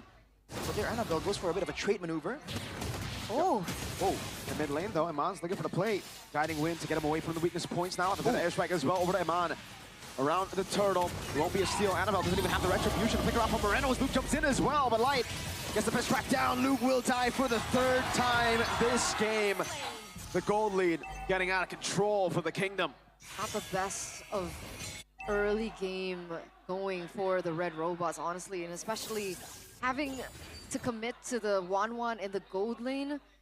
You'd want to be able to lead, you know, early game to mid, because at that point in time when RQ starts to build these defenses like Immortal, Witcher Crown, how do BTR kind of respond or convert that damage onto RQ? They have to wait and look for opportunities later on. Again, Moreno will have a lot of burst damage. I'm curious to see what Edok is doing right there, though. Catching Luke off guard, I guess. 4th time this game, Luke trying to push out some damage with the Feather Airstrike helping him, but Sutsujin just gets another 0-4-0 Luke. And Sutsujin 2-0-3 on the Lucas-Matilda combination. Not the best of trades. Annabelle, they're looking to get that tower in the bottom side of the map, to still look for these permanent structures as a way out into the mid game, but that's going to be instantly traded back by Toy in the top lane. Right here, the MPLID X-Streamer, Brandon Kent. One of the figureheads for the Kingdom here. showing out. He's usually very hyper, by the way, but you can see that there's some... got that voice. He's got the gravelly kind of voice, you know? A lot more squeaky. It's weird. Tyrant. Oh, Tsunami Slam. Oh, no. Luke. 0-5-0. Iman trying to cut away right now. Oh, such a chin. Gee, that damage. Ooh. Oh, man. And the tail beast bomb. He's going to look for more. Such a chin diving in, getting another. Throw in the towel. 8-0. Oh, boy. Sutsujin is absolutely out of control right here. And all these plays are happening right before the neutral objective. Bigatron, they took the Franco out of the equation, but then, dude, the Tsunami Slam is allowing them to do so much. And the coordination between Dairon and Edok, as always, is allowing RRQ to just be so unpredictable. Bigatron have no idea which Engage 2 is coming. Is it the Circling Eagle or is it the Tsunami Slam? The conversion from the Kings of Kings in game number 3 has been incredible. Perfect turtle up until this point. And Sutsujin is already on a roll, right? He's snowballing out of control. 4-0-3, nobody's been able to take him down. Oh. And that's not even considering the problem that Toy could have. Electrifying beats. That's it, just to recall, just to save the turret down below. Right now, RRQ are completely controlling every side of the map, and there are no trades BTR can even take right now.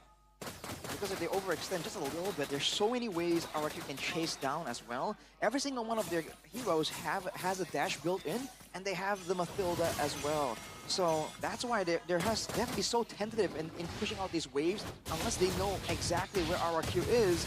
And look at what RRQ is doing with that pressure, dude. Going into the jungle, denying all these other resources, while still allowing the carries, Rins and Toy, to actually farm out the side lanes too.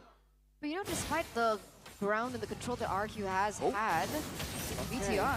Trying to force out the flicker from Rins, does get it. Nice. It's a small win for BTR.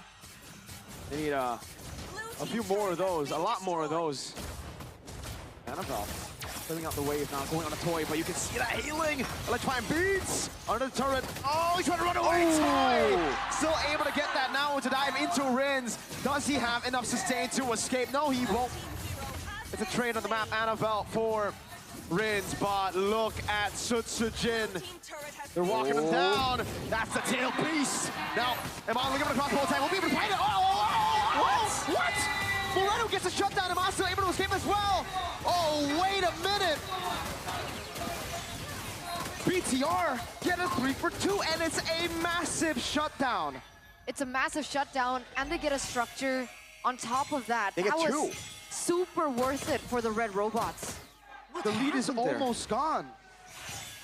Whoa. That was confusing for a second because Iman, he survived for so long right there, and Bigatron now are pressuring for the Lord. Can they do it though? Sutsujin just respawn. They're going to go in for the dive right now. The air strike as well, and the fist crack locking them down. Edok taken out. Red tree still available for Annabelle. Iman there. No fist crack, and BTR from out of nowhere have just brought this game back to life. They're back in the game. They're back in the game. I thought maybe at that point you'd just throw in the towel. Sutsujin already snowballing out of control. Structures falling left and right. Center for RRQ, but BTR come back in the game.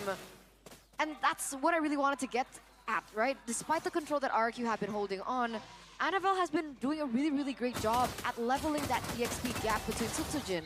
Despite the, 3,000 gold lead, 10-4, or what so not, Annabelle's still the same level as Sutsujin, and now a level above even. Yeah, that's a great swing of momentum here. Now with that swing in gold as well, Bigatron, RRQ won't be able to actually be a bully for much, much longer when the gold lead is equalized. And on the top side here, the turret passive might already be used up before the Lord is even in the picture. Hang on a second. They won't be able to get much though. This Lord should just be cleared out, right? They're cutting the wave in the bottom lane. Yeah, they won't be able to get much. I think just a tier 2 down below. Even then, I don't think they'll be able to get it. It's just an equalizer from BTR. That's a good thing though. Again, with the late game potential that Bigatron has right now, with RRQ being the one snowballing with a fighter in the jungle. Yeah. We'll have to see, man. I think that's there's gonna be a mental component here to talk about as well. RRQ, they thought that was the moment for them to shut down Bigatron even further, get the Lord, and then prep for a winning angle. Now the plans have completely changed. Dude, Annabelle 0-2. 2 levels ahead. Tyron. Tsunami Slam, but he has the Vengeance and also... Oh, light in the back, going for the fist play. Annabelle running them down. Getting win, coming down as well. On. Leave it a kite down. Sutsujin finding that redemption. And now BTR running for the hills. Moreno terrified. That's a breaker from Enoch. Toy with a mega kill. Light able to get away. RQ back to a 500 gold lead. Yeah, 2-0 trade there. RQ looking to pick up a structure, a permanent one here in the mid side, mid lane. Meanwhile, Annabelle looking to clear out the enemy jungle, but that's all. A push perhaps onto the inhibitor turret, but it looks like Sutsujin is going for that recall. Oh boy, man, that looks kind of concerning there. The fact that initially Bigatron seems to be doing a really good amount of damage right there. Sutsujin almost got taken out, but fortunately, the tailed beast bomb was able to take out Eman right there. But again, as time goes on, as more gold funnels into Bigatron, Eman's going to be able to do so much more damage. Moreno as well. Remember, with the weapon mastery, RRQ are fighting against the clock right here. They do not want to allow Bigatron to get anywhere near that point in time because they know there's some squishy targets available for RRQ to get bursted down for. Right, I get that, but remember, like, Winter Truncheons will be groundbreaking for RRQ as well. So I would say ticking time bomb would be for BTR in that sense. All depends on how the fights go on. Right now, RRQ pushing the issue. Bigatron won't be able to respond. Free Lord, light though. Okay, concealed, but won't find anything. Just free. Not much BTR could do there. They didn't have the setup. It was well played by RRQ again, utilizing that Mathilda.